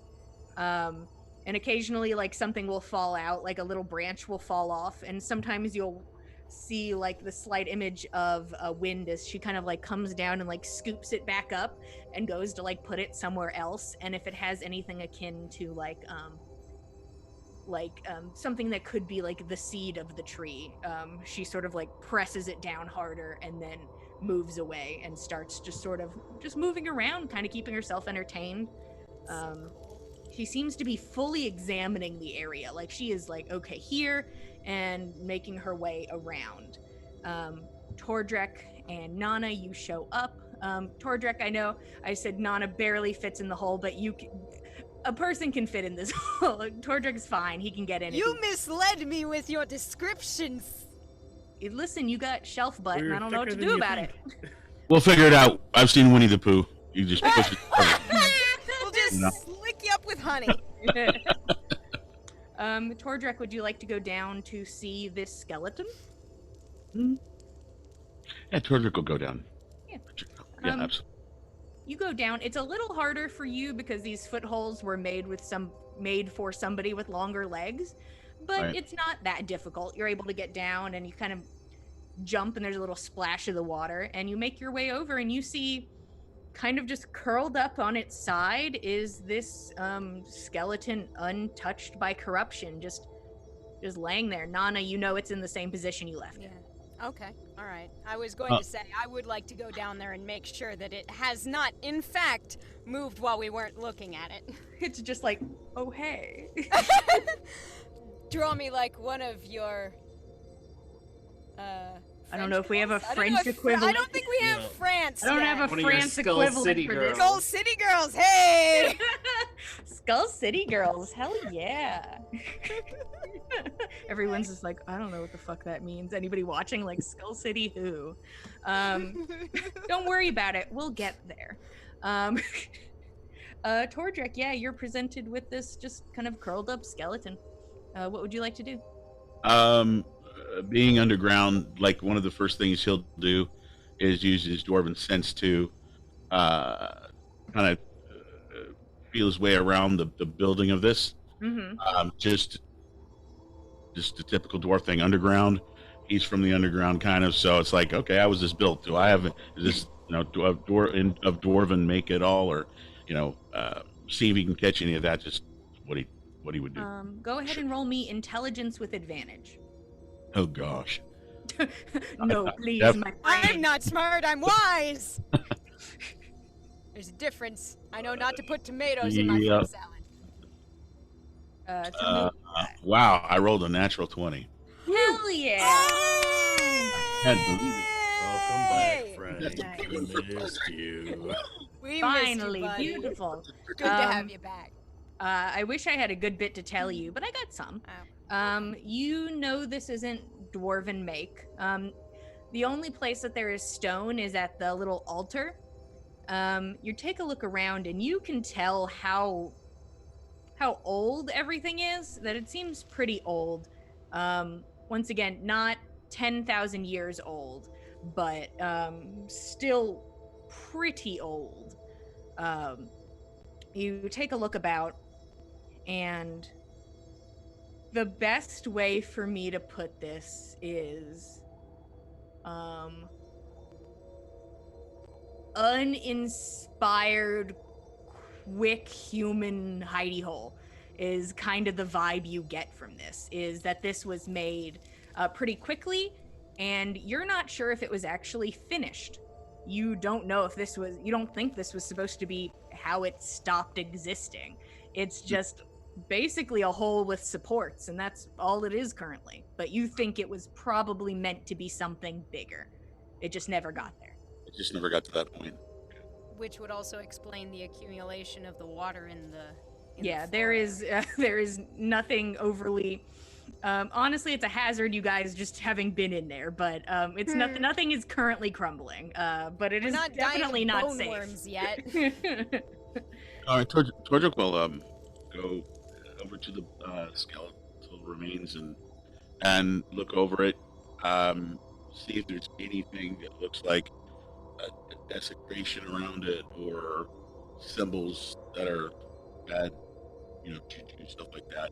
Yeah, I'll continue to take your nat 20, because why not? You're looking over this body. Not a drop of corruption. There's nothing on the bones. There's nothing on the bed beneath it. There's no accumulation of it anywhere on the walls as you look around. You don't see any carvings or runes or marks on the body or around the body that would either impede or create corruption. You don't see anything like that. It is just a skeleton on a bed, which is strange in and of itself, but that's what it is. Is there a cup in the, like, is there a table with a cup or anything like that in the? Yeah, I would say you could find like a little stone cup. I'm sure that's doable. Okay, he'll take the stone cup, put it over next to the bed and the skeleton, pour a little bit of ale into that, or whiskey if that's what he's got left. Whatever I happen to have. Yes, whichever one he grabs. And we should all be so lucky to go like this with everything going on. Seems untouched. Nonetheless, I will pray. And he goes down and he begins to pray the 9 sisters that not only they but those who this soul worshipped continues to give it the strength to not be touched by the evils and the desecration that's been going on in these lands. Okay, you begin praying, basically for continued safety, hoping that it continues in the peaceful direction it has gone for who knows how long. Fenn, you watch as branches start to shake lower and lower, and then you watch as Voider like recomposes herself and makes her way back over to the hole, where she kind of like brushes a hand over your shoulder as she passes and then slips beneath. And she goes down and she sees Tordrekt praying. And Tordrekt, you can hear like wind behind you and like the sound of just like gentle splashing of the water. And you feel wind against your cheek and like the brush of leaves. And you hear... That's Voida, Tordrekt, the spirit that Saga was talking about.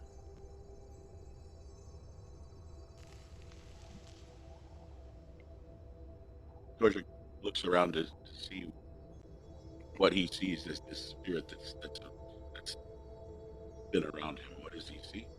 You look into... It is the idea of a face. Right. You can see some of the leaves sort of mold into somewhat feminine features.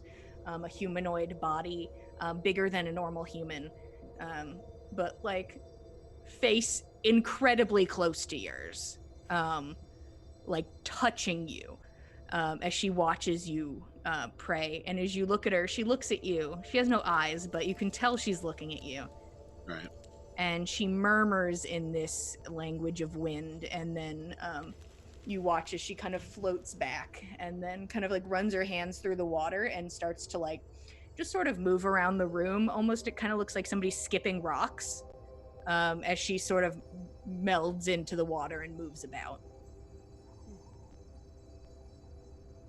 But you are able to finish your prayer, and you feel you feel good about this. It is definitely strange, but for leaving a corpse basically unattended, there isn't a seed of worry. You don't feel that. Tordrekt, as he gets up after finishing, goes, this kind of gives me hope. Something untouched like this means there's protections that work. If only we knew. Nanna would have been, for what little good her good intentions and prayers have done her so far, is lending what prayer she can to Tordrekt's effort. And when he rises, she kind of looks up and kind of shifts on her feet and she nods. Honestly, this gives me hope as well. I'm glad that you came to verify that, Tordrekt, but it does look as though some element of the gods can protect against the corruption, and I can only hope that once our quest is done, perhaps we can have more people resting at peace like this someday. I need to rest. I'm tired. Of course. I wish- Thank you for coming out. I wish I could speak to this spirit. One of us could. It may be We able to haven't let- been able to make out any language we know. I was hoping somewhat you might be able to intuit it, but If I rested, I could. I believe this miracle could be given to me by the 9 sisters if it's important enough.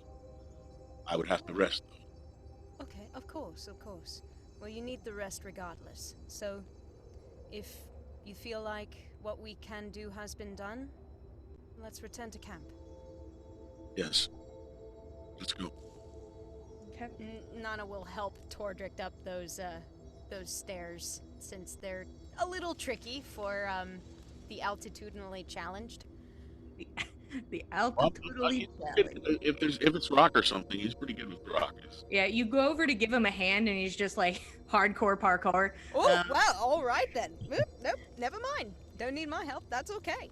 Kind of gives himself a foot up and is able to get up and out of this bunker-like area. Fenn is currently sitting by the side, beginning to or about to meditate. Oh, great. No, not again. It was going so well. I know. We jinxed Quick, ourselves everybody right pray there. that she comes back. Right. 9 sisters, quick. Oh, Lady Satyr. Golveg, you haven't listened to me yet, but please. Lady Julian. Ready. Stella! Hey! There she is. Stella did it. Hey, Gonna start everybody. impromptu DMing. I saw it paused, and my face just looked like I was drunk. My paused face was just Oh, hey. we're You guys just make happy your to way have you. out. Yeah. Happy to Fenn be is- here. Yeah. Fenn is gonna chill there for a few hours, possibly the night. We'll see what happens. We'll see how he lives his life. Yep. You guys make your way back to camp. Gorbjorn has counted his coins. Saga has gotten hers. Roshan, did you do anything while you sitting here with your friends? Probably just speaking some nursery rhymes to Gorbjorn, you know. Mhm. His level of literature. Everyone's like, hell yeah. Hell yeah! Fluffy Bunny's my Intelligence. favorite! 1 up 1. Where are Tell me pigs? about that Where are dumbass who fell pigs? off a wall. I eat Fucking pigs. tell me. Yeah, the rest of you come back. It is moments away from being night. You guys have already set up your camp. Is there anything before bed? I would just like to ask that on the way back to camp, while Nanna and Tordrekt are alone, Nanna does kind of want to get something off her chest. Tordrekt, I don't want to pull your ear when you're weary, but I'm worried that I'm not the person for the job to be taking Ave's place.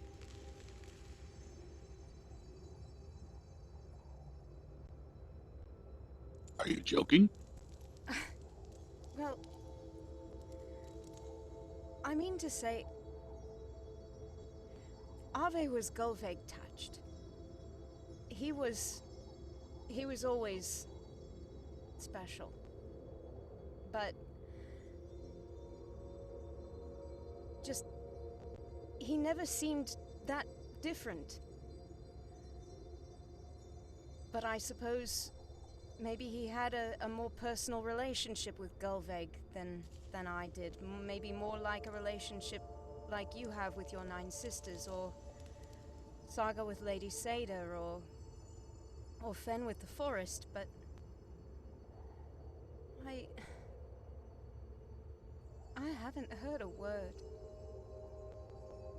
Well, I've tried to pray, and I try not to be discouraged.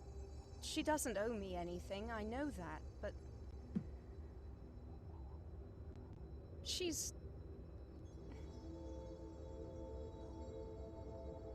doesn't seem confident in me.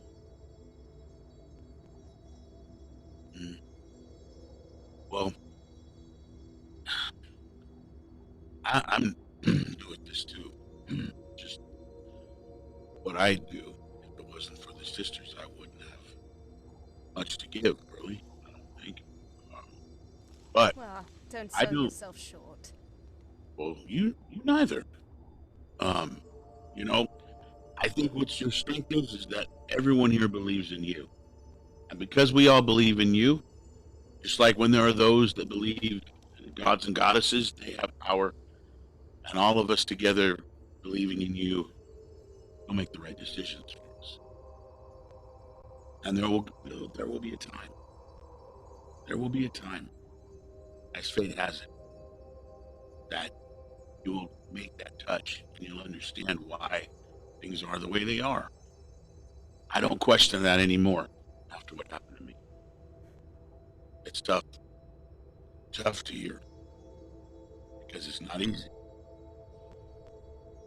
But you just have to keep going and believe in yourself, because we do. We believe in you. I believe in you. All of us do.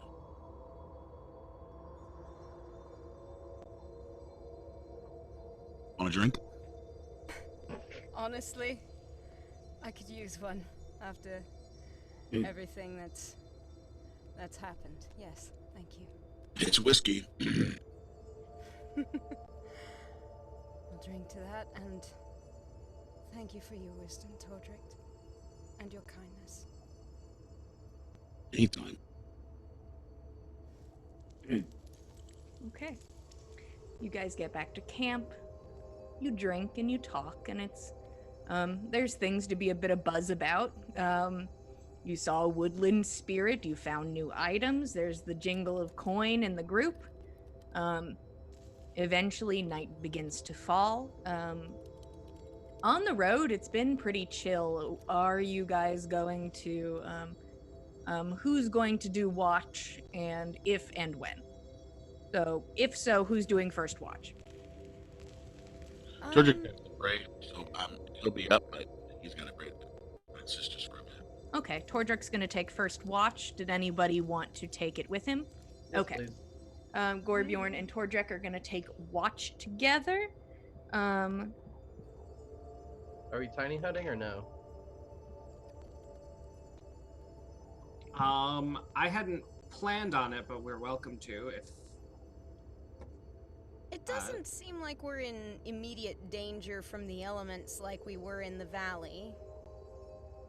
Well, Yeah, up to you guys. Oh, well, if Fenn isn't here, then he won't be able to get in. Well, as soon as Fenn's meditation is done, he's gonna come back to the group So it has not been 4 hours. yeah, so whenever that's over, Fenn comes back. Okay. So currently we're at like So no hut. maybe an hour into that, maybe. Yeah, I don't think we'll need the hut necessarily unless Ro thinks it's important. Okay. Gorbjorn and Tordrekt, you take your first watch, and it's a little difficult because occasionally you hear like the rustle of like branches, but you throw an axe. Sorry, Gorbjorn, it's just Voider never sleeps. Just a voyeur? What? Don't watch me. Don't watch me, tree woman. Your watch goes pretty uneventful besides, the spirit about. Around the... honestly, you guys don't have to give me much order to this. Eventually, Fenn comes back to the group. People switch about and do what they do.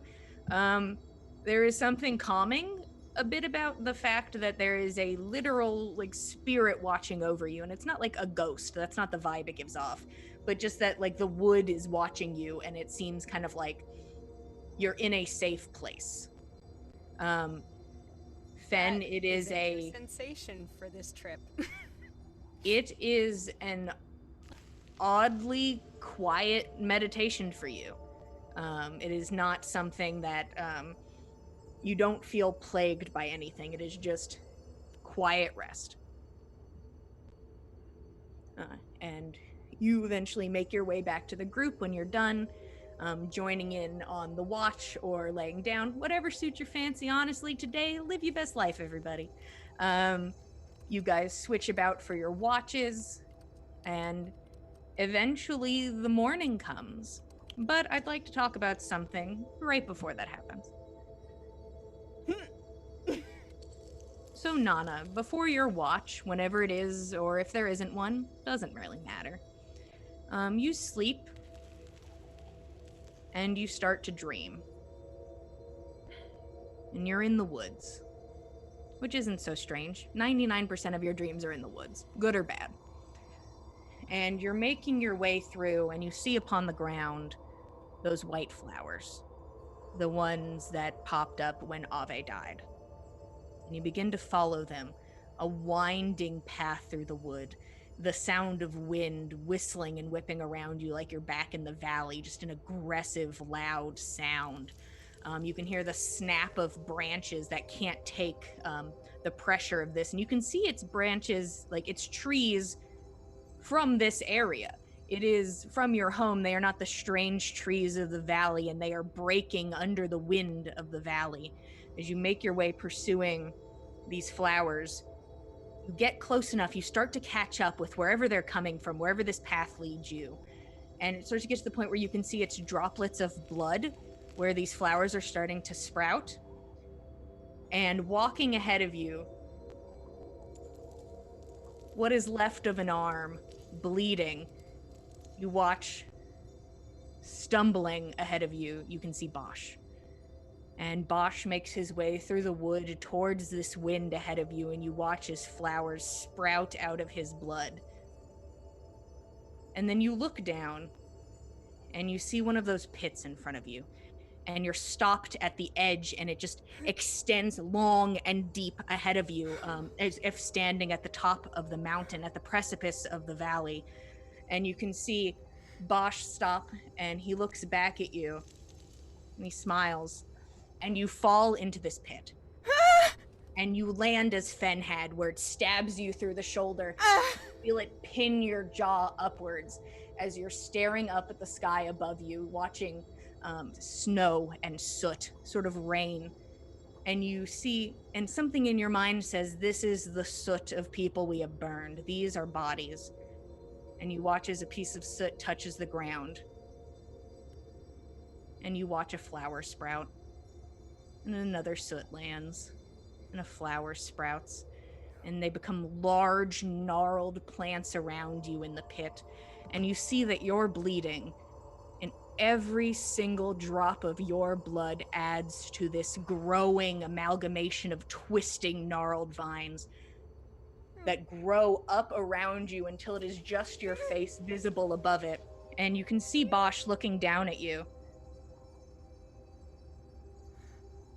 And he smiles again. You know I'm right. And you wake up. Aggressive, jerking awake.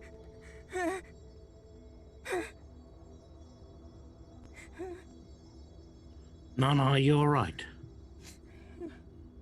Nanna? What? Are you okay?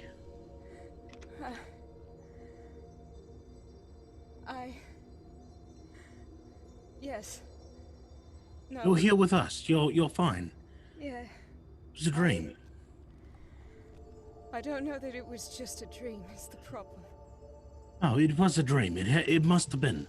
Like, I haven't had these dreams since I've been here.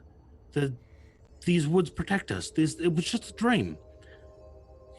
Gorbjorn's here. Gorbjorn swings a big axe and a sword, and he can protect you. There's nothing here that's wrong. What troubles you? Do we need to wake the others? Not yet, I don't think. No, I don't think it's anything that pressing.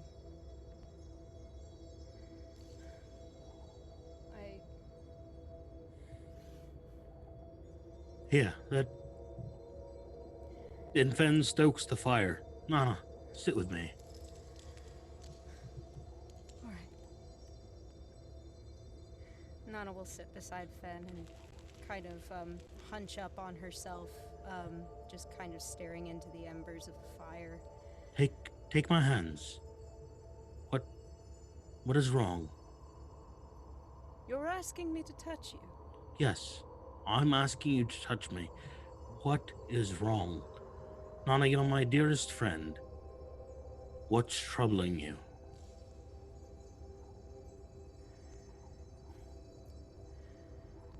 In my dream, I was following a trail of flowers. The white flowers that sprung up from Ave's blood when he was slain. And when I'd caught up, the flowers were springing from a trail of blood. And the blood was coming from Bosch. He was leaving it in his wake. It was falling from his arm, where he'd been. Anyway, I stopped on the edge of one of those pits that he'd made, and I fell in, and We've both done that now. and you know exactly how unpleasant it was. Yes, and surely by now he hangs. And I don't know about that. Listen, hang on, wait. I don't know. Maybe yes, but as I lay there, pierced by the spikes in the pit, from my blood, those flowers were blooming. And there was snow falling, but it was ash. It was the ash of everyone we've ever burned. Every man, every woman, every child, every body we have burned, it was falling to the ground, and from those falling ashes, the flowers were blooming. Fenn. And Bosch came to the head of the pit, and he looked down at me, and he said, "You know that I am right."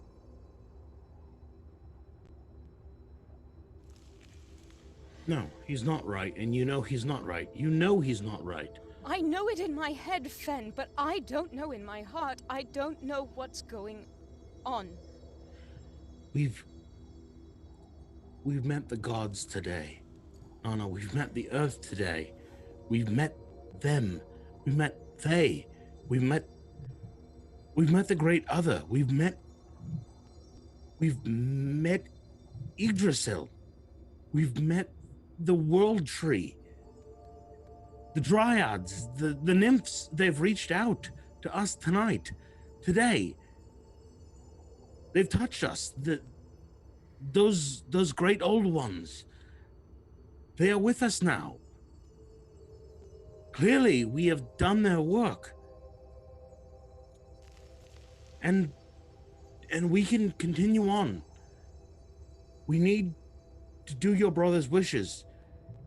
We need to listen to Saga. Saga, oh, goodness, I did not believe it at first, but Saga's right. Her lady has led us here, or led her here. They've led us to the trees, to the forest. The world gives its consent. No, that bastard must hang by now, and he cannot reach you. And if he does, if he tries to, if his memory tries to reach out for you, I am here. Gorbjorn is here. Roshan is here. None of us will let him take you or harm anything. We need to see Ave's work done. We have been on a righteous path this whole time, whether we've believed it or not. I've seen it today. I've seen the truth. I've seen the evidence.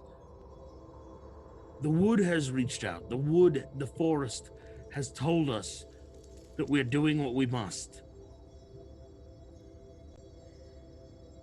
The only god who hasn't spoken to us is Golveg. I cannot speak for Golvig. I cannot speak for your god. But I know that my gods have spoken. My gods have told us that we're doing what we must. What your gods say is for you to find, and maybe it's only meters down the road.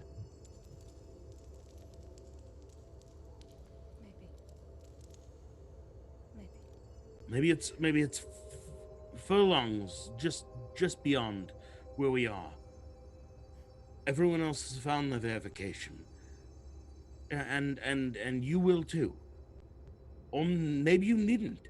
Maybe your gods don't need to speak to you because you've always been on the correct path.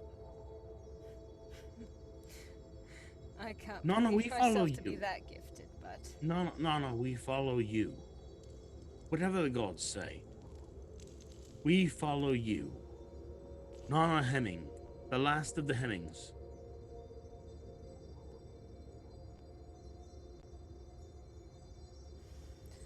I'll do my best not to lead us into any more pits. Well, there's never been a more exquisite pit than the one you've led me into. I'm assuming you mean the one we found today, but... Well, yes, and also the one that you tricked me into falling into because I made fun of you, but you tricked me into making a fool of myself, of course. I'm not quite so mastermind oriented as that, I don't think, but... You've made me smile. Nanna, get your rest. We'll have tea and rations and what we can for you in the morning. Get your rest tonight, and we'll see you in the morning. All right. There's nothing that can be wrong. Bosch must be dead by now. And if it makes you feel better, I'll head back myself to make sure that he is. We're not splitting the party anymore, I don't think. Then we continue on and do Ave's work. But we do it at your behest. Ave's gone, and we follow you now, Nanna. do my best to be worthy. Okay. You guys eventually, your conversation probably goes to hunts that you've had. Nanna eventually lays back down. Night becomes day, and I'm going to do a quick judge as about a day and a half passes on your way to Leminder Field. And you can see up ahead of you on the road, and occasionally you pass a cart or a few people on foot, some person just riding by on a horse. It's a somewhat active road area. And you see up ahead that there is a cart full stop in the middle of the road. And you can see that there are a couple handfuls of people out and around it. And as you guys get closer on your cart, you can see that there are about 10 people, 9 of them large humanoids with hoods on covering their faces, but you can see exposed green hands. You can see that they have full armor about, heavily armed, and as you get closer, you can see that the next figure next to this cart is an old woman who is maybe less than half of their height, who you can hear her speaking. Listen, boys, you can take whatever you want to, just don't hurt my cow. And you watch as one of them shoves her out of the way, and you watch this old woman just sprawl out onto the ground. And one of the guys looks towards the cow, who you see is the thing pulling her tiny cart. And that is where we are going to stop for today. Oh boy! Thank you guys so much for watching. We truly appreciate you all being here and telling you guys a nice story. Frank, real quick, do you want to tell me what happens on Tuesday? Oh boy, that's a good question. I don't know what will happen every week anymore. They're just going through another trial. The group is, and on their way to trying to figure out a murder mystery and where their friend is, and about 3 other loopholes. Oh my goodness, yeah, just all kinds of things going on. But tomorrow night at 6:30 Pacific Standard Time. The drinkers from Friday night are playing on Tuesday sober. Woo! Woo! And Frank, you are good to go if you need to, while I give the rest of my close out. Thank you. I'm glad you're well. Congratulations, Frank. Yeah, thank you. Appreciate it. Bye. And on Wednesday, Abby, what's happening on Wednesday? Oh, well, Roll Link is on Wednesday. It's at 7:30 Central Time. You know what? I think we're finally gonna make it. We've had a lot of pitfalls in this journey, but we're finally gonna make it to our My destination. kind of campaign. What sort of pitfalls? All the pitfalls. None quite like the kind that Vaxagods has had, but we'll ours see. are, unique in their own way. Somewhat more metaphorical. Yeah. Minor metaphoricals. Spike in the neck is, you figure out a meaning. You guys got it. Yeah, just come see. We're gonna get there. It'll be so cool. The treasure hunting. It's gonna be amazing. Yeah, if you guys want some D&D, we got you Monday, Tuesday, and Wednesday. And if you're interested in something a little different, every Saturday, we have picked back up on our spooky, scary Saturdays. Last week, we had our first session of a new campaign of Vampire the Masquerade. Definitely a good time, very exciting. And this Saturday, we are going to be picking back up with Call of Cthulhu. This is going to be the same party, but there's going to be a bit of a time jump, and we are going to get into some pretty big hijinks, I'm sure, just based on who we are as people. Based on doesn't matter what the story has, I'm sure we'll do something. Something will happen. Pretty momentous. If you're interested in something, if you're interested in D&D, we have you covered. If you're interested in something a little different, also have you covered. If you want to keep up with us and see some art, recently posted a lovely picture of Dagwood on Instagram. If you want to follow us on Instagram or Twitter, we are at Backs of Gods. If you want to get notifications about what we're doing when we're going live, if we're having any events happen, which may happen soon, who knows. But if you're interested in art, we have plenty on Instagram. thank you guys so much for being here for this story, being with us. We really like getting to tell a story. At least I certainly do.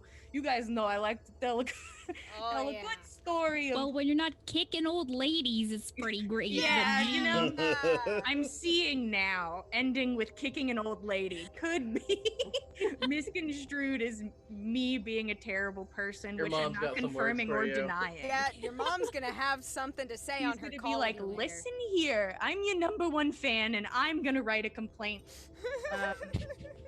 She Your has mom some- is not an old lady, by the way.